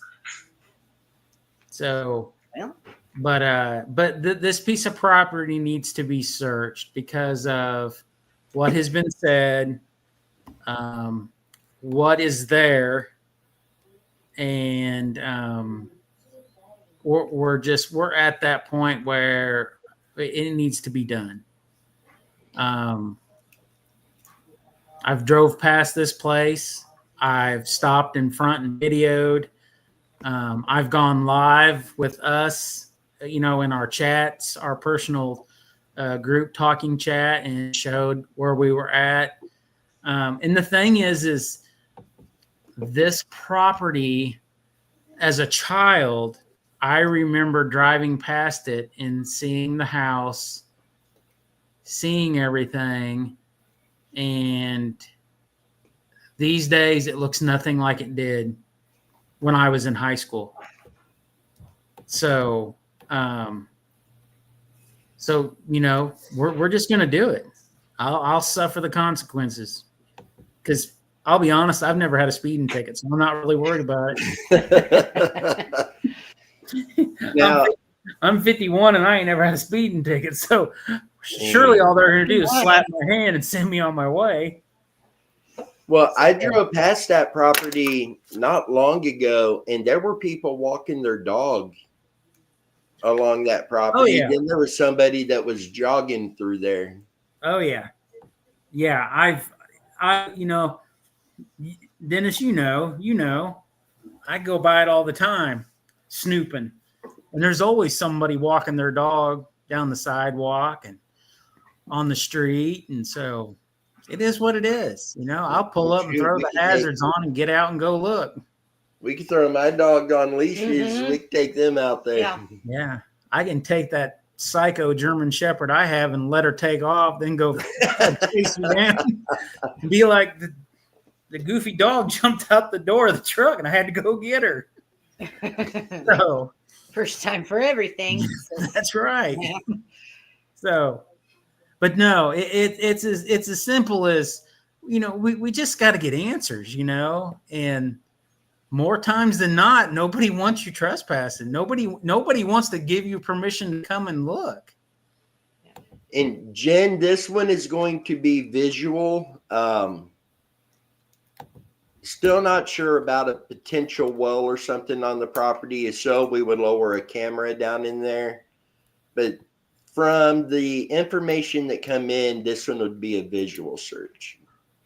Yeah. Could equipment be needed later? Yes. But at that point, we would have to find a way that law enforcement could legally access the property at that point. Yeah. Supposedly, and we could probably go ahead and say this, supposedly what we're looking for particularly are some car parts that are there, which is where this brochure thing will really come in handy. Look, see what those parts are from. Could it potentially match up? That kind of thing.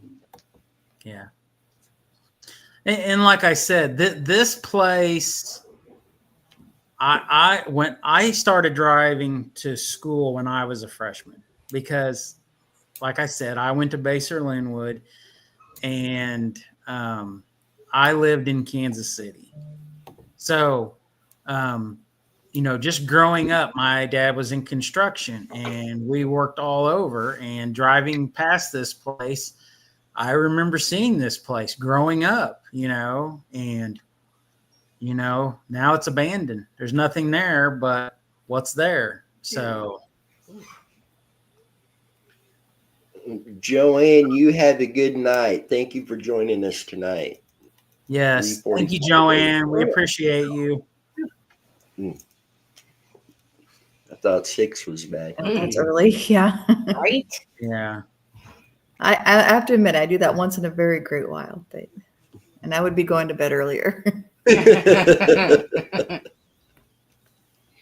Yeah.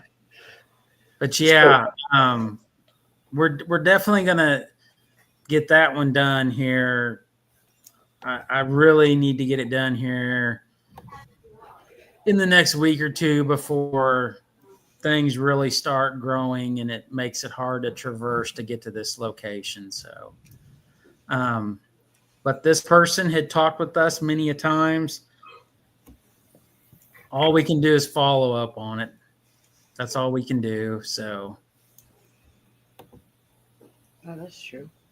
You have a small metal detector on hand too.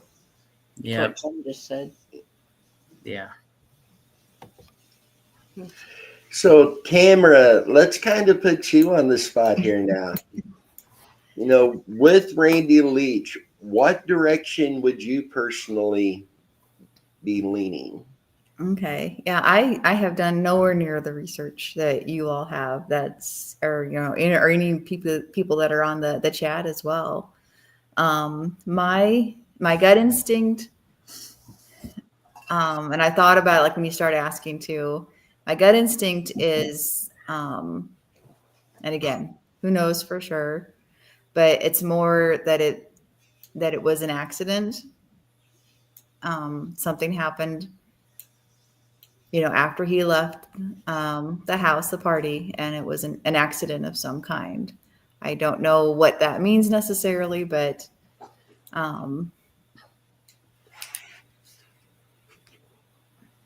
I can work on that and see if I can get any more detail. But I do feel like it was an accident that, I don't feel strongly that he left. That doesn't mean that it's not right. I don't feel strongly that, there wasn't foul play. Again, doesn't mean that was right. Or it could be maybe there was something that happened that led to an accident. That's also a possibility. But there was an accident of some kind. And I do feel like when you were mentioning that property, I do feel a lot of energy around it, but that could just be your intensity too. Just determination, and a lot of focus. Because when you have a lot of focus on a certain area, that will create a lot of energy too. But yeah, I feel like at this point that accident seems to be the strongest option that I would lean towards. It could be something a little bit more unusual too. I've had some hints towards that, but I mean, we just don't know. So, but that's where I feel like I said, it could be anything, but that would be my strongest possibility at this point. So, yeah. And that's what is amazing about our team is we don't all agree. We all have different ways we look at things, and that's okay. And people need to realize that. I mean, okay, let's take for an example right now. So Aaron wrote, he was a month away from graduating, getting his diploma and getting his car. I don't think he ran away. Well, I mean, yeah, because from what everybody says, Randy was a good guy. He was a hard worker. He had the want and drive to do things. I mean, he had just got a new John Deere lawn tractor. He was mowing grass, making some side money, So, yeah, exactly. Why would he want to do that? But here's kind of an odd turn for things. So I think we discussed about the play that was brought up. So there was a play done by some people at the Kansas University in Lawrence, Kansas. This play was about Randy and Randy going missing. And it basically leads up to Randy pre-graduation, pre-party to Randy disappearing. They do a pretty good job. They do a job of Randy. They do a job of a person playing, Harold, Randy's father. There's kids from school. There's all these other things that are brought up. Well, in this play, they really make Randy out not to be a very nice person. They make it very clear in this play that he didn't care about the car. He didn't care about college. He just wanted to get away.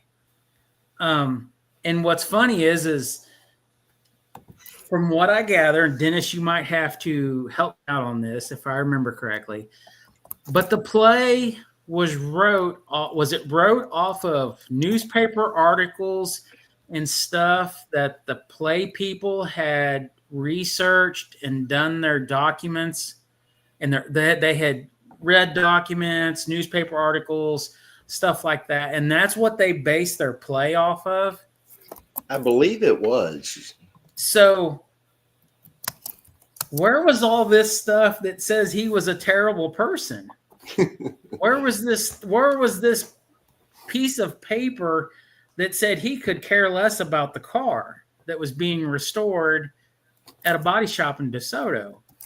So, yeah, I mean, why would any kid who had all this coming, why would he want to leave? But then again, why, when you look at this play that was designed off of information that was from newspapers and documents and hearsay from people, basically saying that he wasn't a very nice person, he didn't care about things, he could care less about this car, and so on and so forth.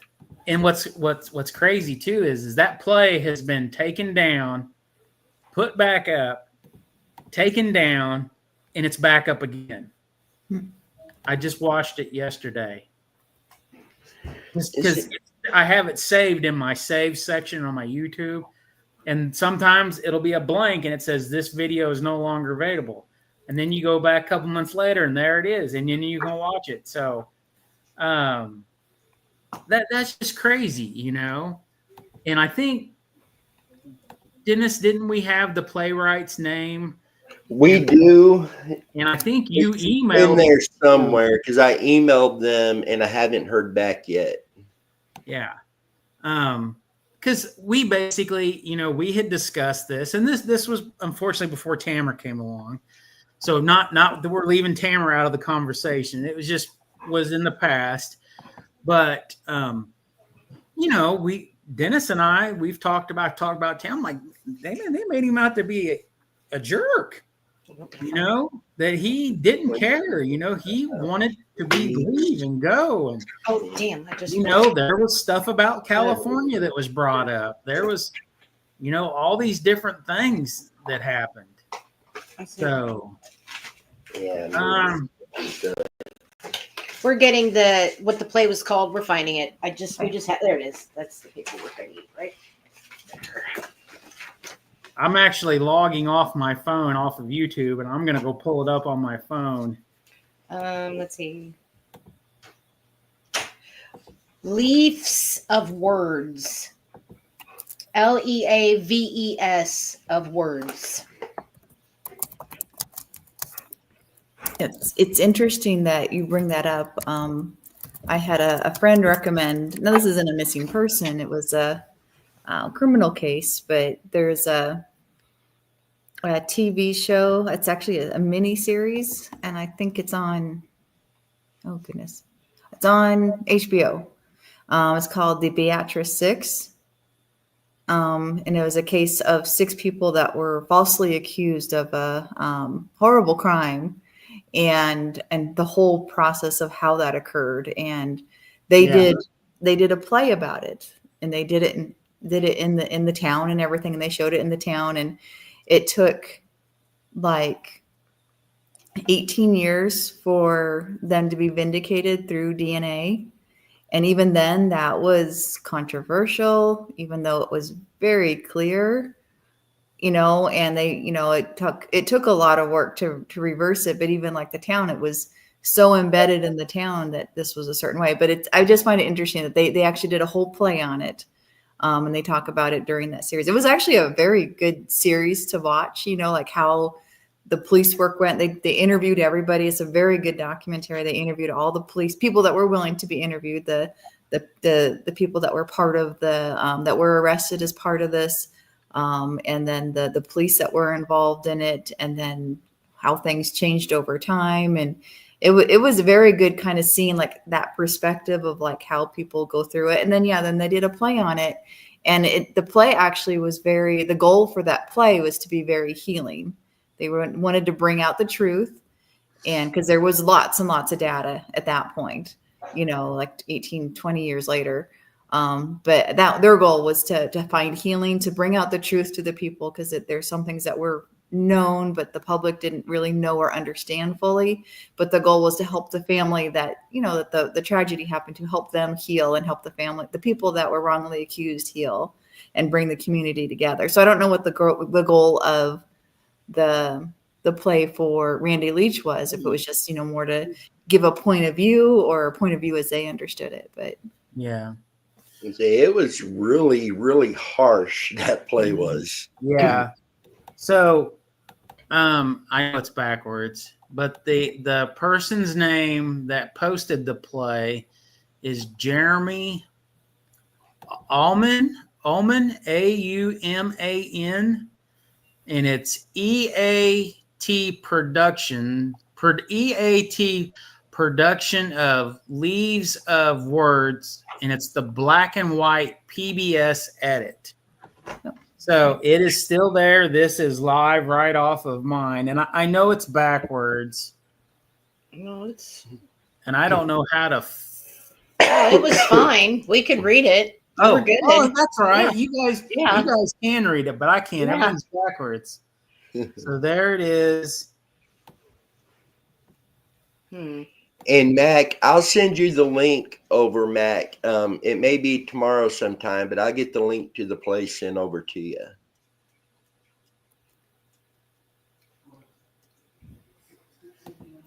And Alex, kind of backing up a minute, how everything that we've seen and everything that we've heard about Randy is he's a really good guy. I mean, basically the All-American guy.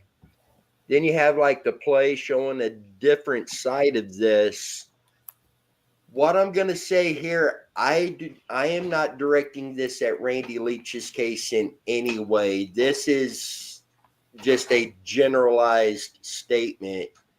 Something that I have noticed in every case that we have worked on, we get the same descriptions of the missing loved one. That's how their loved ones view them. You know, they're not wrong for saying that. But some of the people that we have looked for, no other way to say it, they weren't good people. You know, they're missing people and they need to be found. So we do our best to find them. But it turns out they were not good people at all. Yeah. Yet all the descriptions we get from loved ones is this is the All-American person. You know, you won't find anybody any better than them. And I think a lot of times that, you know, the family that's left there after their loved one goes missing, that's how they remember their loved one. And that's the description that they give. Yeah. And I don't believe it to always be accurate just because of cases we've worked on. And again, I'm not referencing that at Randy Leach's case at all. This is just a generalized thing, but that's something I've noticed with the case. Yeah. I mean, like I said, you know, I am friends with Keith Kaufman. Keith Kaufman lived next to the Irwins when the party happened. And Keith had told me a couple stories, you know, because Keith was a junior when this happened at Linwood. And Keith told me that one time one of the kids at school had broken his leg or his knee, and that Randy would carry this boy up and down the stairs between the levels of school every day because there was nobody to help this kid. And you got to remember, Linwood was a really small school. I mean, Baser was small. When Baser and Linwood combined, it was still very small. I can't remember the senior class, how many there was at Linwood. I think it was 30, 35. Yeah, it was something like that. I think there might have been 100 kids in the whole school, maybe. And when you know, I think there was 300 and something when I was a freshman. But you know, Randy carried this kid with a bummed leg and, you know, helped. And then there was another time that Keith said that this other kid was picking on Keith and another kid, and Randy basically straightened that out real quick. And this other boy left Keith and this other guy, left them alone. So yeah, there is good stories of Randy by all means, you know. And we're not to say that Randy was a bad person or a good person, because it's not our job to judge him. Right.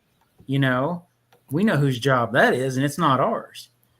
But it's the simple fact is, you know, why would Randy leave? Well, if he did leave, we don't know. We don't know what was going on. But what, you know, why did these people make a play about somebody and portray this person as being an a-hole? I'll say it. That's the way they kind of portrayed him in this. He wasn't nice to his parents. He didn't care about the car that was getting, you know, it was, you know, okay, well, let's go back. Is this how a typical teenage boy acts? I sure didn't act that way towards my parents. Oh, no. Oh. but I mean, I know kids that did act terrible. I mean, that's life. There's good and there's bad. There's up and there's down, that's how life is. Yeah. So can we judge him and say that he was a good person, or no, we can't judge him and say he was a bad person. The only thing we can do is listen to what other people said about him and try to bring answers to, of course, his mother and everybody else, his friends, his aunts, uncles, his cousins, whatever. That's us bringing, because his mom and of course his grandma and grandpas are all gone, but it wasn't just his mom that lost their son. It was their entire family lost a nephew, a grandson, so on and so forth. So, it's just so hard when you look at stuff and try to tell people, well, no, this is kind of how he really acted. Well, no, this is how he really was. Well, he was the all-American boy. No, he was getting drunk every weekend and smoking weed. We've heard it all. But like I said, we haven't heard that if he went to the outer space on the space shuttle. Yeah, we're still debating that one. So, I know it's not. We're not laughing to be laughing, being funny. It's just the simple fact is we've pretty much heard anything and everything, and when it comes down to it, is 99% of it is just going to be BS. Because in the end, there's only one thing that happened to him. The other 99% of everything that's ever been said is just rumors and stories and made up stuff, and sorry, I don't mean to ramble. So we got a few comments. Aaron, is Randy's case the youngest missing persons case you all had? If you mean in age-wise, we had everything from 3 days old up into your elderly. We had one that was from, the 1800s at one point, wasn't it? Like a man that had gone missing back then. No, it was early 1900s. Yes. Mac, what I want to know is, do the people who wrote the play actually know Randy? I would love to know that answer. Yeah. And teens will say and do What they to have fit in with their peers. Yep. And I know I seen that a lot when I was in school, and still see it today. I was part of that peers. I had peers. Yeah. Mm-hmm. Hey, Dennis, I got a dumb question. Or I don't know if either three of them, you can answer this, or if anybody in our audience can answer it. Can we share and replay that play on our channel without getting in trouble or causing issues to the original? There is a way that can be done. A lot of it comes down to how you use it and what you're using it for. The Fair Use Act or Fair Use Law. So it would come down now to bring it on here and just show it. You're probably not going to be covered because you're taking away their views, because YouTube, and they've got a big following over there. So their views, the algorithm, they're making money on that. So to just show it here, you're taking away from them, so you're not covered. But to show it on here, to discuss it and have a discussion about it, meaning you would play a scene and then have a discussion about that scene, then you're covered under the Fair Use Law. Yeah. So it could be done that way. Yeah. You might need to have I don't understand all the laws myself 100%, but you might even need to have a little like screen, like a little video in screen while you're showing the video. I think that might Right. be like a new YouTube thing. But yeah, I mean, I've seen that all the time with different TV shows, and that it's that fair use law. You just don't want to show too much. And you want to have that, usually a video in screen with it, and then have a discussion.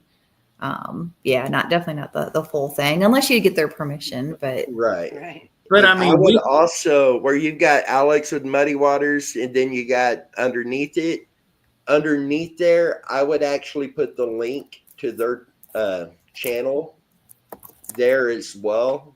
yeah. And But I then mean, advertising for them as well. I can share it on Facebook and not have to worry about it because anybody can swipe something from there. Right. I wouldn't show the Okay, whole I thing. I just did.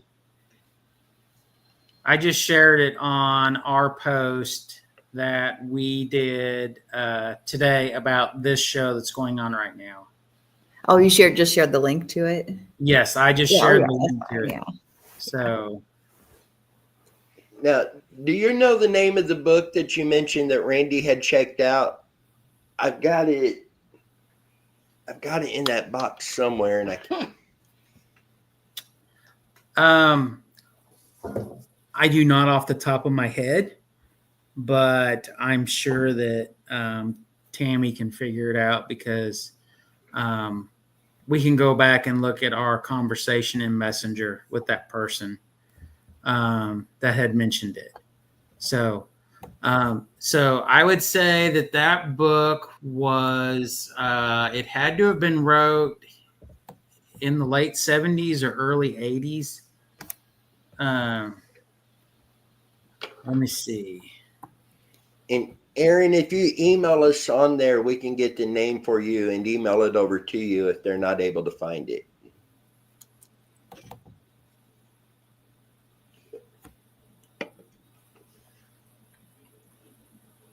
I'm seeing if I can search it right now.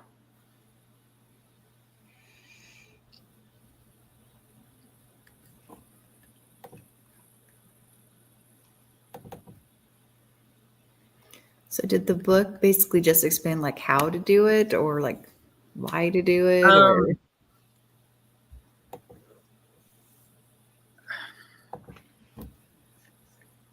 was it just like stories of other kids that had done it? I'm trying to remember. I know she said that the book had something to do with children who wanted to go missing on their own, or children who were missing and went to California. It was something about missing children in California. And I'm trying to. I'm actually Googling that stuff right now and trying to recognize the book.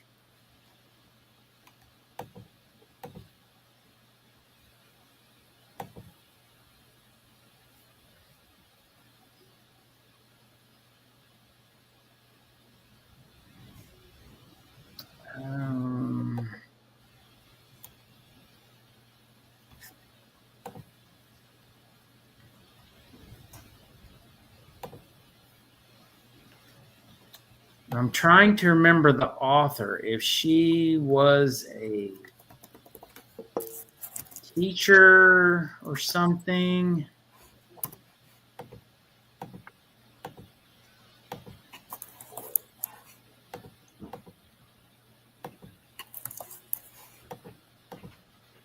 But I know this girl, she said that she, when she checked it out, she said the last person to check it out was Randy Leach.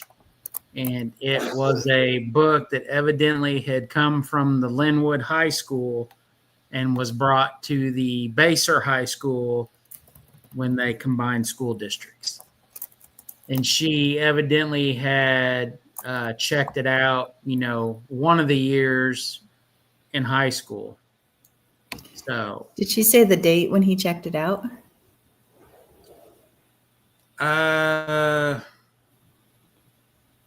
Honestly, I don't know. So close.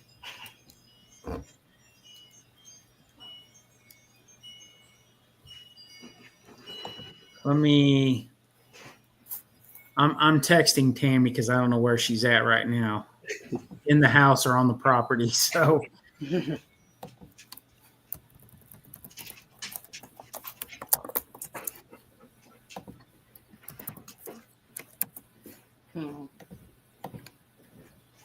Yeah, wonder if that book is still in the high school library.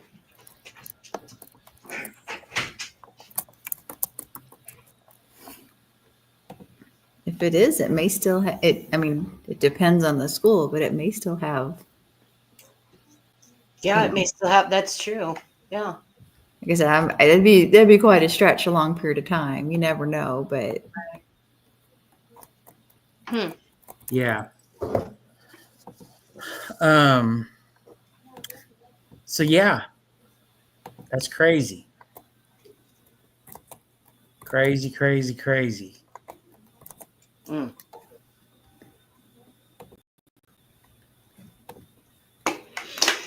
Goodness. For the life of me, I cannot remember what it was.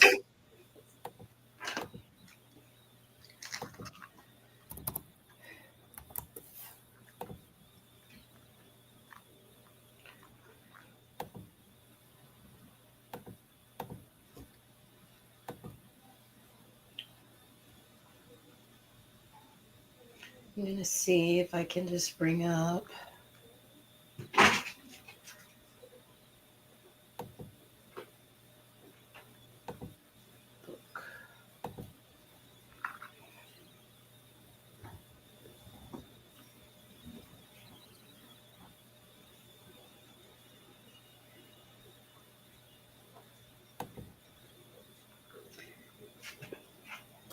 you would think though that after all this time, that if like a friend of his knew, I mean, he would, maybe he was sworn to secrecy about it, but Yeah. I mean, I've always,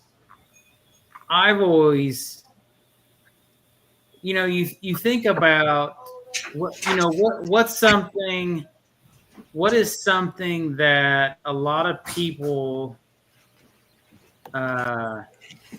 when you talk about like holding something on your conscience, how long, if you know something that happened, that what happened? How do you deal with it? How do you live with it?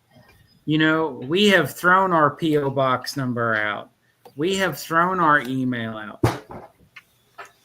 We're not in the business of putting someone in jail. We just want to bring someone home. That's all. Write a note, put it in an envelope, and send it to the P.O. box.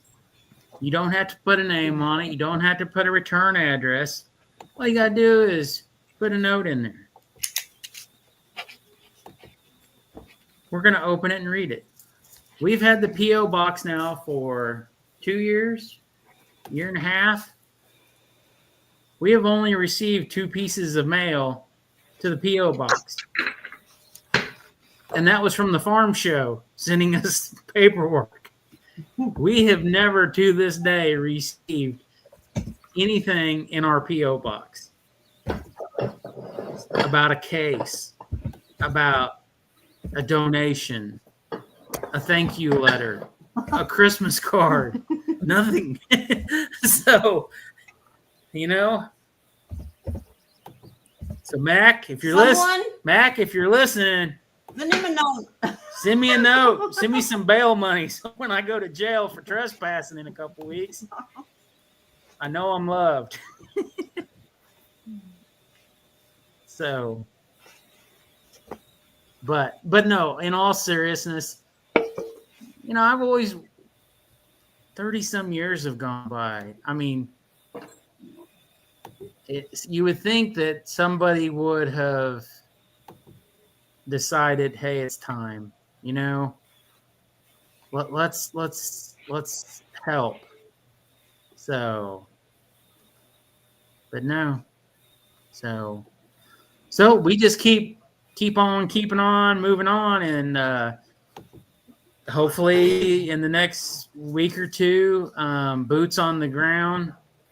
We're gonna check out this location, and by all means, we'll record. And if Dennis says let's do it, let's go live. If we feel it's okay to do it, we're gonna go live. And we will. You all will be there with us. So, we'll we've got several other searches coming up for Randy too. One of those could be within the next 2 or 3 weeks. I would say 3 or 4 weeks. Some of these may be back to back too, but there are searches coming up for Randy. Most of these will be water searches, but it will incorporate ground searches too. So, because I don't know, I lean more toward him not being in water at this point, but at the same time, we can't rule it out. Yeah. And we do have another interest location of water that is off of a highway. So that is on our list to check, and it's literally going to be pull up on the side of the highway, get out of the vehicles, walk down there, throw in the eye bobber, sonar bobber, see how deep it is. If we get some good readings and it's deep, then we will move on to the next part of the, searching this particular location. So the only thing I want to do is, and I haven't not done yet, is I want to get on historical imaging websites, and I want to see if that water was there in 1988. If that water was not there in 1988, this spot, it's a spot that I feel if a car went off of the road, it would be gone in seconds in this water, because where the place is and it's holding water, to me, it's got to be deep because of where it's at. And whether the water was there in 1988, it could be anybody that's been missing anytime recently. They could have simply been going down that road and drove right off. What's wrong? I forgot. Oh. Hey, Alex, was the name of that book called The Runaways? No. No. Tam said no. Okay. It was how to. Let me see if I can find my. I text you. I know. I haven't looked yet. Hold on. I think it was called how to. Gosh. Because there's books in here called Runaway for Beginners. No. She says no. It was more on the line. There's one, How to Run Away from Home. What are we teaching our kids here? Yeah, that would be interesting for a school to have a book like that. Right. Good. Well, catfish didn't stick around too long tonight. These hush puppies must have burnt in the oven. Well, does anybody else in the audience have any questions while we are trying to research this for a second here?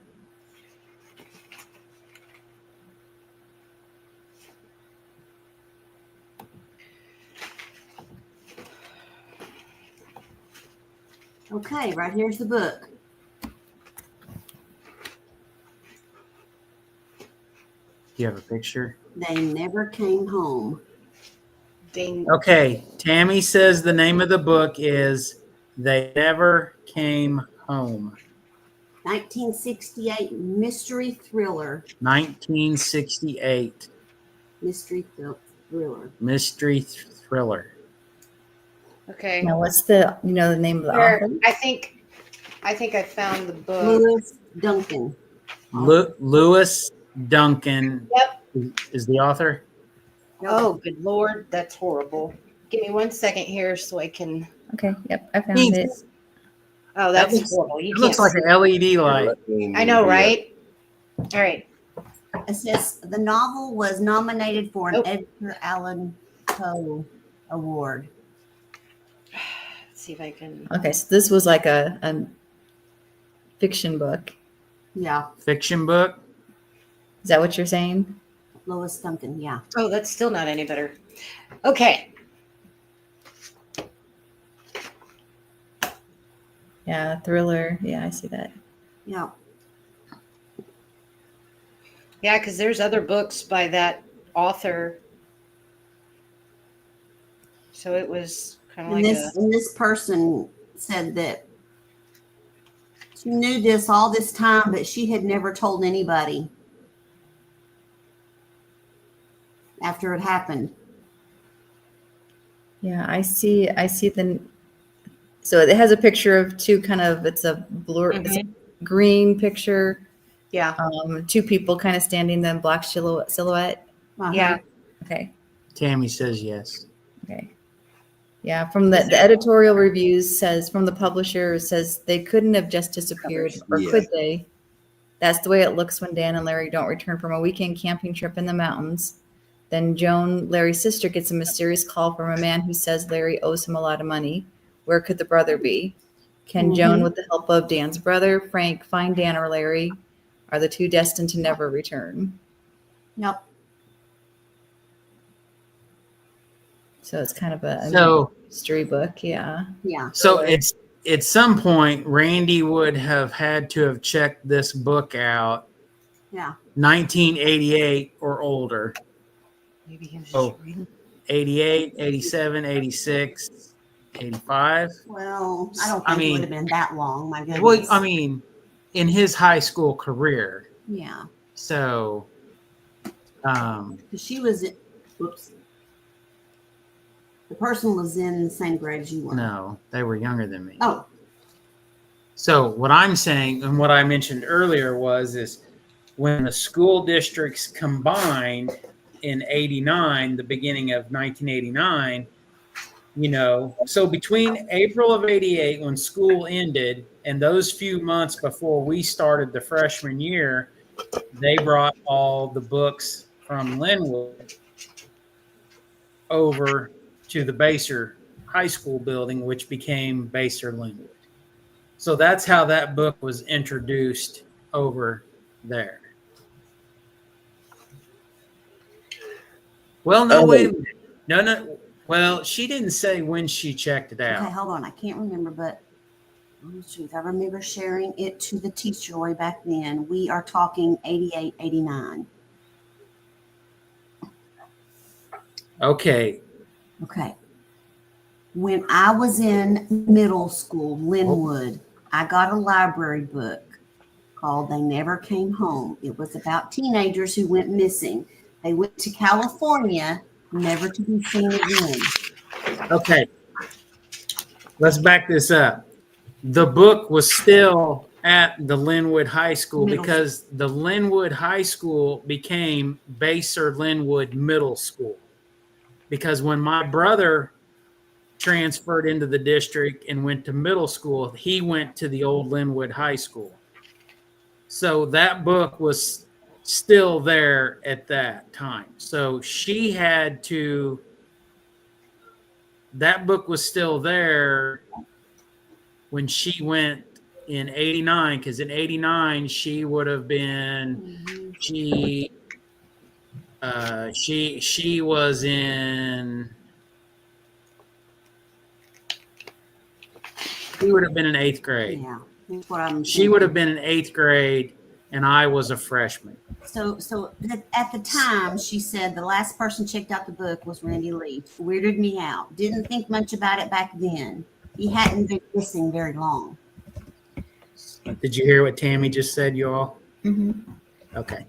So is it a different book? Because this one doesn't talk about California. Really? Yeah, it says that the two boys went camping and disappeared. Oh, well, she said she read it, but she said, I would love to read it again. So it's been a long time. She messaged me this year, so it's been Was that it long this for year? her. Yeah. Oh, yeah. Yeah, it says one of the reviews says the boys, the two boys, what does it say? Joan's boyfriend, Dan, let's see. Dan was graduating this year and was supposed to be valedictorian. They had planned to go to the Mogolians Mountains for a weekend and return on Sunday night. But when Wednesday rolled around, people started to wonder what was going on, and they sent out search parties. After days of searching, people gave up. But then Joan got a call from a man named Mr. Brown.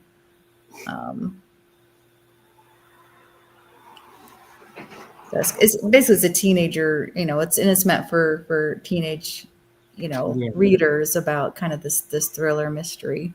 Yeah. So, Well, like I said, maybe that's just what she wrote in a message to me. She might have forgotten, Yeah, it might be a different A name. little She bit might have about- gotten the name mixed up. Yeah. So, Jen, to answer your question, this would have had to have happened at the Linwood High School the following year, which would be 89, and that's when the Linwood High School became the Baser Linwood Middle School, because That makes sense. she was a year younger than me. So when I was a freshman at the high school, she was, I believe, she was a year younger than me. So she had to have been 8th grade at Linwood High School building, which was now the Baser Linwood Middle School. And Alex, we've passed the 2.5 hour mark, so I don't know how long it's going to let us go before kicking us off. Oh, yeah, we are. We're 2 hours and 31 minutes. And Ellsworth Carl said, if we send something for Randy's mom, can you pass it along to her? We probably could, but I would recommend they have a website that's called In Search of Randy Leach, or insearchofrandyleach.com. They also have a GoFundMe that's named In Search of Randy Leach. I would recommend going that route so you know for sure that that is going straight to her. Worst case scenario, you could, and we would get that to her, but I would recommend going this route. Alex, we're probably for sure going to have to do a part 2 on this. That's fine. I mean, Randy's case is, until the day he comes home, this is a whole chapter in a book. Right. Unfortunately, I mean, and we could talk about the same thing 100 times over, and there'll always be something new to talk about. Tonight was no different with Dow and the Social Security number. Yeah, that was good. So Aaron wrote, I see a review that says the setting of the book was in New Mexico and then in California. Okay. So maybe that's where she had come up with the California part. But all I know is Randy checked that book out, and I mean, this is just me and this is just my opinion, but when I was in high school, I was checking out books about cars and motorcycles and dirt bikes and this and that. I wasn't really checking out books about stories, but I'm just saying that's just me, I was younger. I would, ew, books, ew. So, I think everyone had whatever interest you had, I guess. Yeah. Because mine was more sci-fi and mysteries and fantasy and The Hobbit. Yeah. Well, it's quite obvious that he wasn't very happy at home. Yeah. So, And a lot of us probably weren't, because we wanted to be on our own. We wanted to be independent and make our own decisions, and so at that time period in your life. So yeah. Yeah.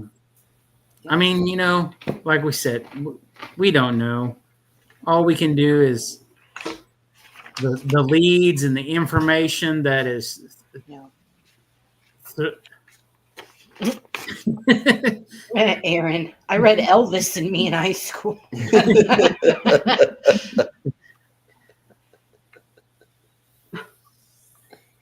What? There's just, there's just no telling.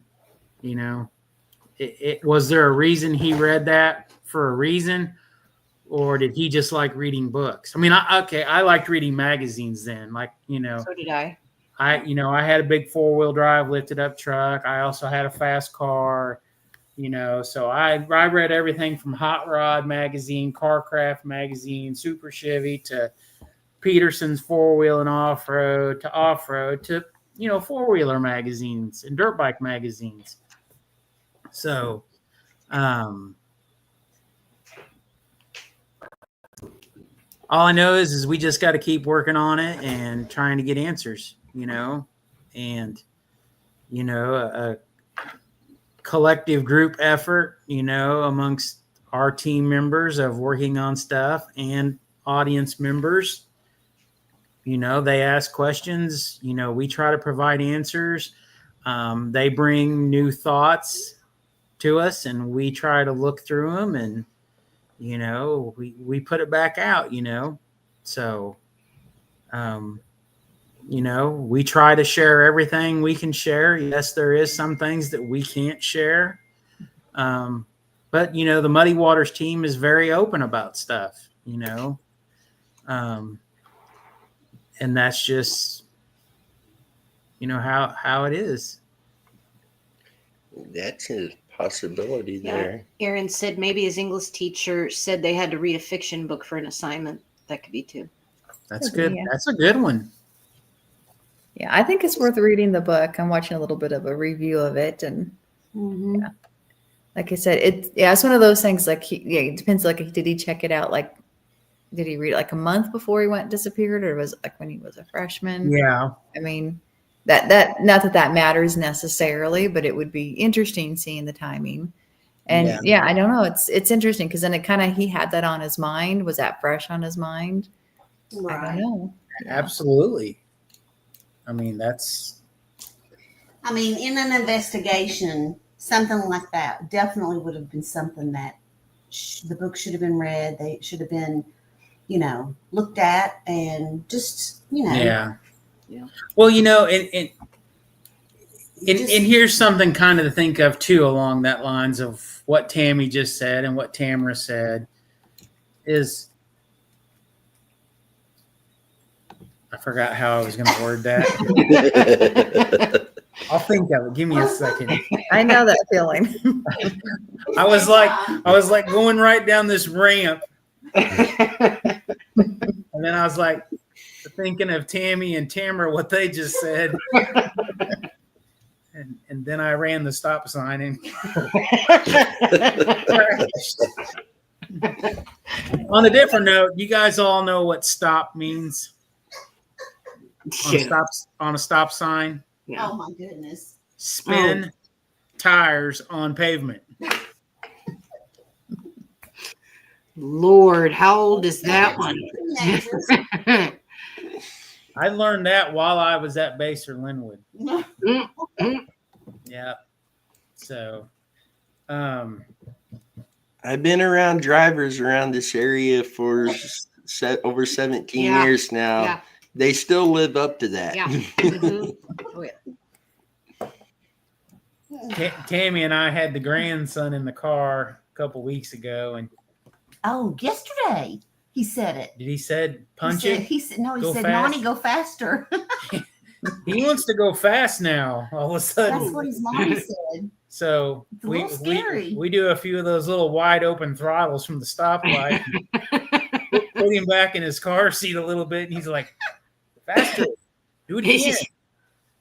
So well, I wonder where he got that from then. I don't know. I Well, his daddy rode him on a dirt bike Yeah. not too long ago, and I think he really liked it. Yeah. I figured there was someone that went really fast for a little bit. And Yeah. Well, I really hit a brain fart on. I cannot remember where I was going with that. I had a well thought out thought. Totally got sidetracked. Well, they haven't kicked us off yet. I'm surprised. You ain't first, you're last.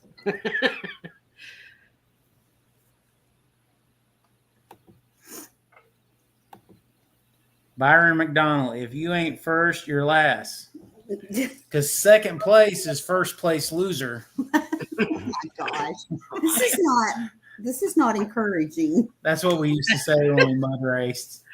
So See, Jen has an interesting thing, Carrie. If he did run away, did he possess a skill set that was commonly paid under the table? Oh, wow. I know there's mowing companies today that will pay pretty much under the table. I mean, some of them do pay under the table, but back then, odd jobs and stuff like that would have been really common as far as like under the table pay of what we would think of today.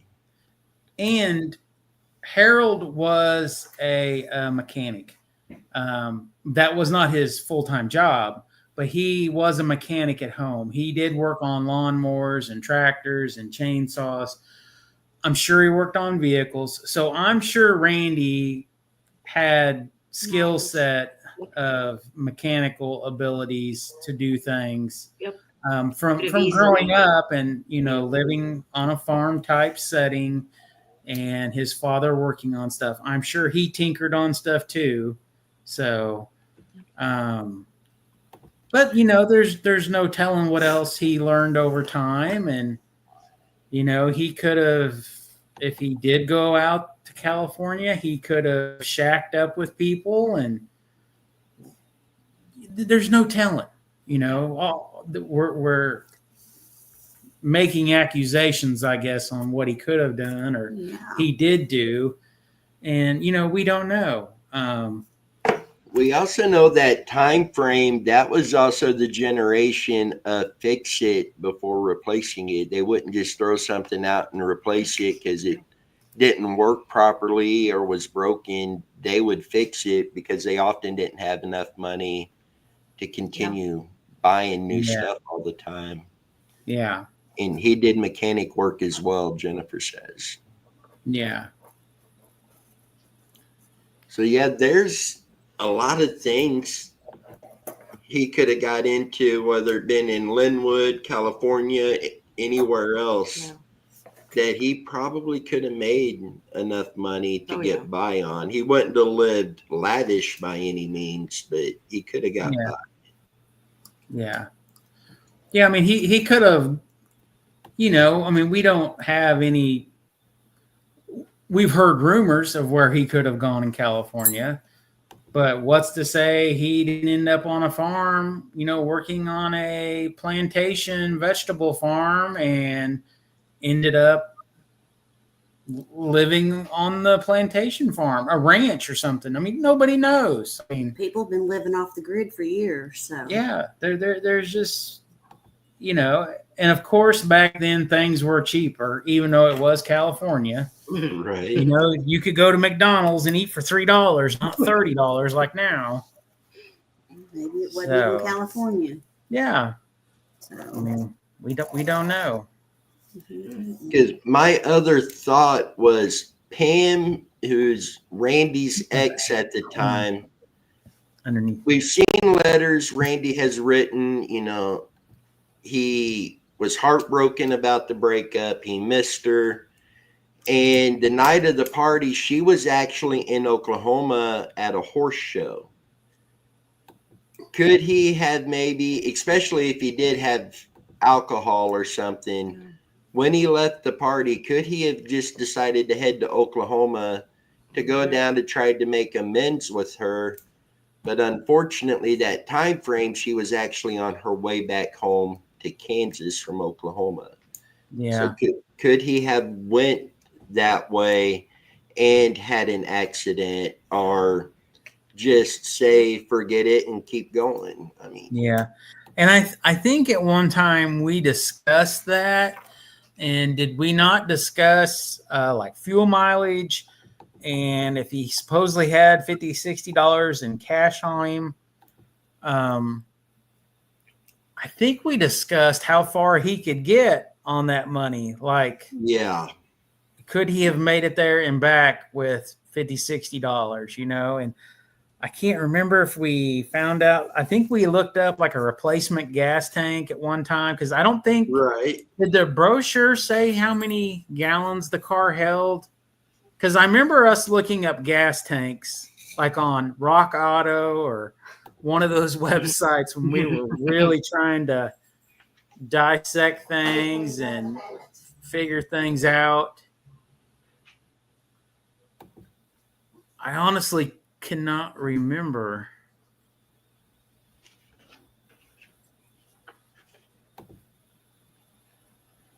Surely in the specs in that book, it says how many gallons in that brochure that car held.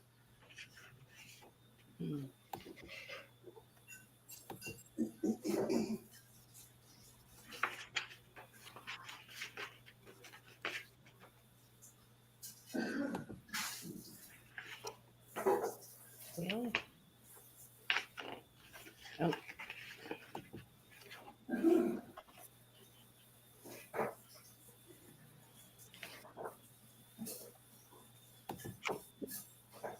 Right here.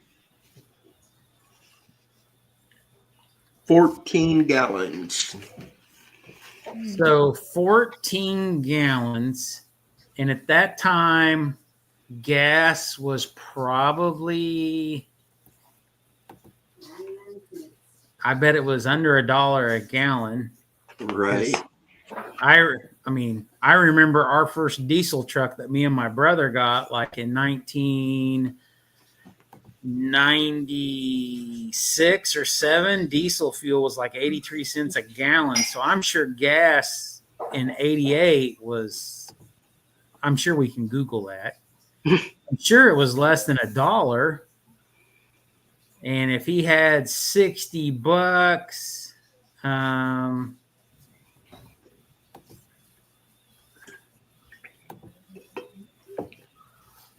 the average price of gas in 1988 was 90 cents a gallon. Wow. so he easily could have filled up 3.5 times. Yeah, because a 15-gallon tank would have cost about $13.50. Oh, gosh. Wow. So I would say, That's a good question, too. I would say that car, because if I remember right, I'm pretty sure through the VIN number it showed the 4-cylinder turbo motor. I bet you that car was 18, 20 miles of the gallon at least back then. I don't know, Dennis. Does it show any type of statistics on fuel mileage? I'm not seeing mileage.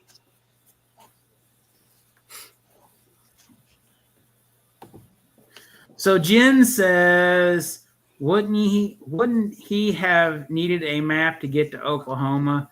Would that have been in Alberta's car? Well, from where we live, if you get on I-35 and head straight south, it takes you to Oklahoma City. Mm-hmm. And that's hard to say if Randy knew that or not. I think Randy's family, I think they did camping and they did road trips because they owned land in Colorado, camping stuff. I mean, that stuff's been pretty well known. And I think there's pictures of them on vacations in different areas. So it's very well possibility he could have known how to get to Oklahoma City, without a map. But we don't know for sure. I can say drinking too. He could have just headed off, not thinking clearly. Yep, that's true. But I do remember that most of my grandmas and grandpas and my dad did have maps in all of our vehicles Yeah. back then. Yeah. So it's very well that Harold and Alberta could have had maps in there. And also, Alberta was a mail lady, correct? She delivered the mail. So she was probably pretty good with streets, names, addresses, because a lot of people have to know that. I mean, they have to be good at it with directions and all that. So She wants to know where the horse show was. Oh, I believe it was Oklahoma City, but I'm not 100% sure on that. And if he did take a wrong turn, he could be anywhere. So, exactly. Hey, if Jen's still on here, she may be able to confirm where the horse show was. But I was thinking it was Oklahoma City, but I could be wrong.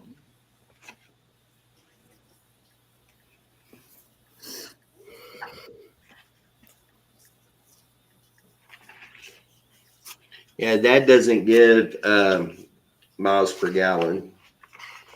I'm pretty sure we can Google it. I'm sure we can get on the Dodge 600 Facebook fan club that they could tell, even though they don't like me. I don't know if they'll talk to you. Yeah. Once they knew what I was trying to accomplish, they're like, no, don't sell this dude a car. He's going to destroy it.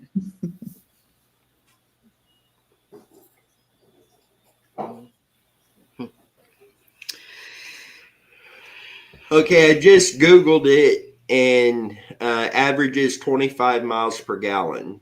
Heck yeah. Highway, you're looking at 30 miles per gallon. Wow. I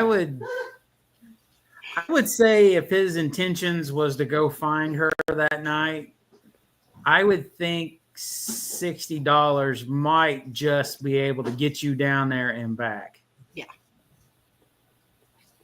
Yeah. And at this point, he's already going to be in trouble. So what's it going to matter if he gets in a little bit more trouble than he's already in? And like you said, if he had been drinking, doing other things, there's no telling what his mindset was if that is what happened.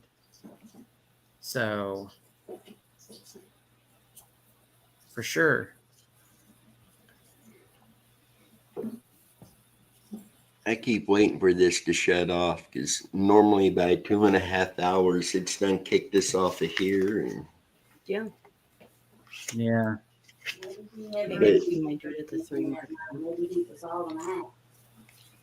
Well, Tammy said, I don't know if you guys heard Tammy. She said, well, what if he wasn't drinking and it was just all an act to make people think that? And that has been discussed. That has been brought up numerous times that he put on a show to make it appear like he was, but he really wasn't. Because he really didn't. And that's when he disappeared. Gene, we have heard and we've got documents of people reporting to law enforcement that Randy was known to, when he would go to a party, he would walk around with a can of alcohol, but he wouldn't actually drink it. Yeah. It was an appearance type thing. Yeah. Yeah. But again, a lot of these same people in these documents, one day they're telling law enforcement one thing, and a week later, law enforcement talks to them and they're saying something completely different. And the whole, he may not be thinking clearly. If someone had put something in his drink, we crossed that bridge as well. We talked about that as well. Yeah. Yeah. And unfortunately, all we have to go on is basically hearsay information that's passed from one person to another, documents from people talking to law enforcement and then going in and saying something different later. there has been very few consistencies with information in the case. Yeah. Now, you mentioned your friend that lived next to the party location and they went in the airplane searching. He has been the most consistent from that time period to today out of everything that I've seen or heard. Yeah. Yeah. I mean, him and I have talked. We've discussed stuff. His mother was the lunch lady. You know, she had talked with police at school. The police had asked her about the kids at school and how they were acting. The night that the Irwin's house caught on fire, his mother was the one that called the Irwins and said, "Hey, your house is on fire."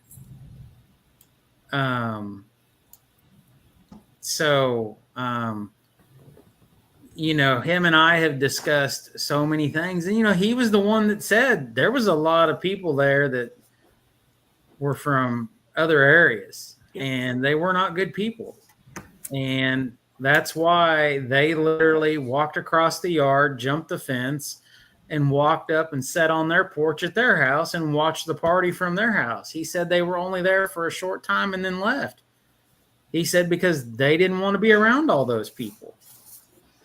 You know, like I said, him and I have just had so many discussions about stuff.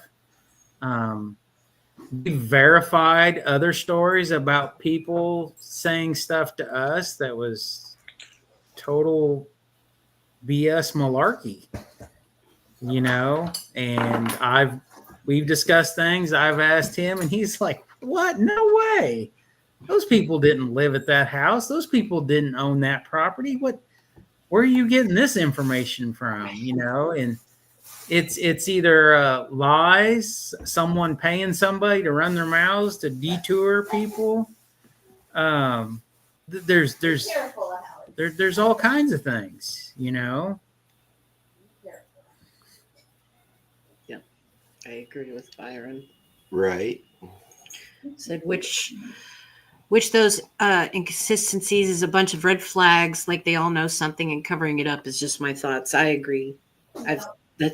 Yeah. I think there's definitely people that know something. Good night, Aaron. Thank you for joining. Thank you. Yep. Good night. And with Randy Leach's case, I think it'll be more than a part 2. This is one that will not stop till he's found. Nope. And that's something that I told Alberta, Randy's mom, when Megan and I met her. We would not stop looking until Randy's brought home. Whether we find him, somebody else finds him, it doesn't matter. He just needs to be brought home. Yeah. And just so everybody knows, you know, our opinions are our opinions. They're nobody else's. It's things that we all discuss amongst each other. You know, we talk through things. And like I said earlier in the show, anything and everything has been brought to us and said about every conceivable person that's ever been name has been brought up in this. We have heard it all. We are not pointing fingers at anybody. We're not saying this person did it. We're not saying this person did it. All we ever do is look at all the information and try to rationally make decisions on what looks to be factual, true evidence. So, yeah, because that's the information we need to determine what locations need to be searched. Yeah. Oh, wow. Dennis, I'd love to find time to look over all your info you have in the case just to see if something would stick out for me. All right, we'll send it to you one by one. That'll be a while. Yeah, it's going to be a while. Oh my. Byron, there's a couple places that has all you can eat tacos. Yeah. Yep. Never go wrong with tacos. That's right. No. That Those are the is best. right. So, well, does anybody else have a question or anything anybody would like to ask? Because I would say within the next minute we're going to get kicked off because we pushed our limits here tonight. I can't believe Dennis must have put some extra quarters in the machine tonight. We have gone longer than we should have. Yeah, put the camper in your driveway. Hey, bring your boat and sonar with you, Byron, and your dive gear.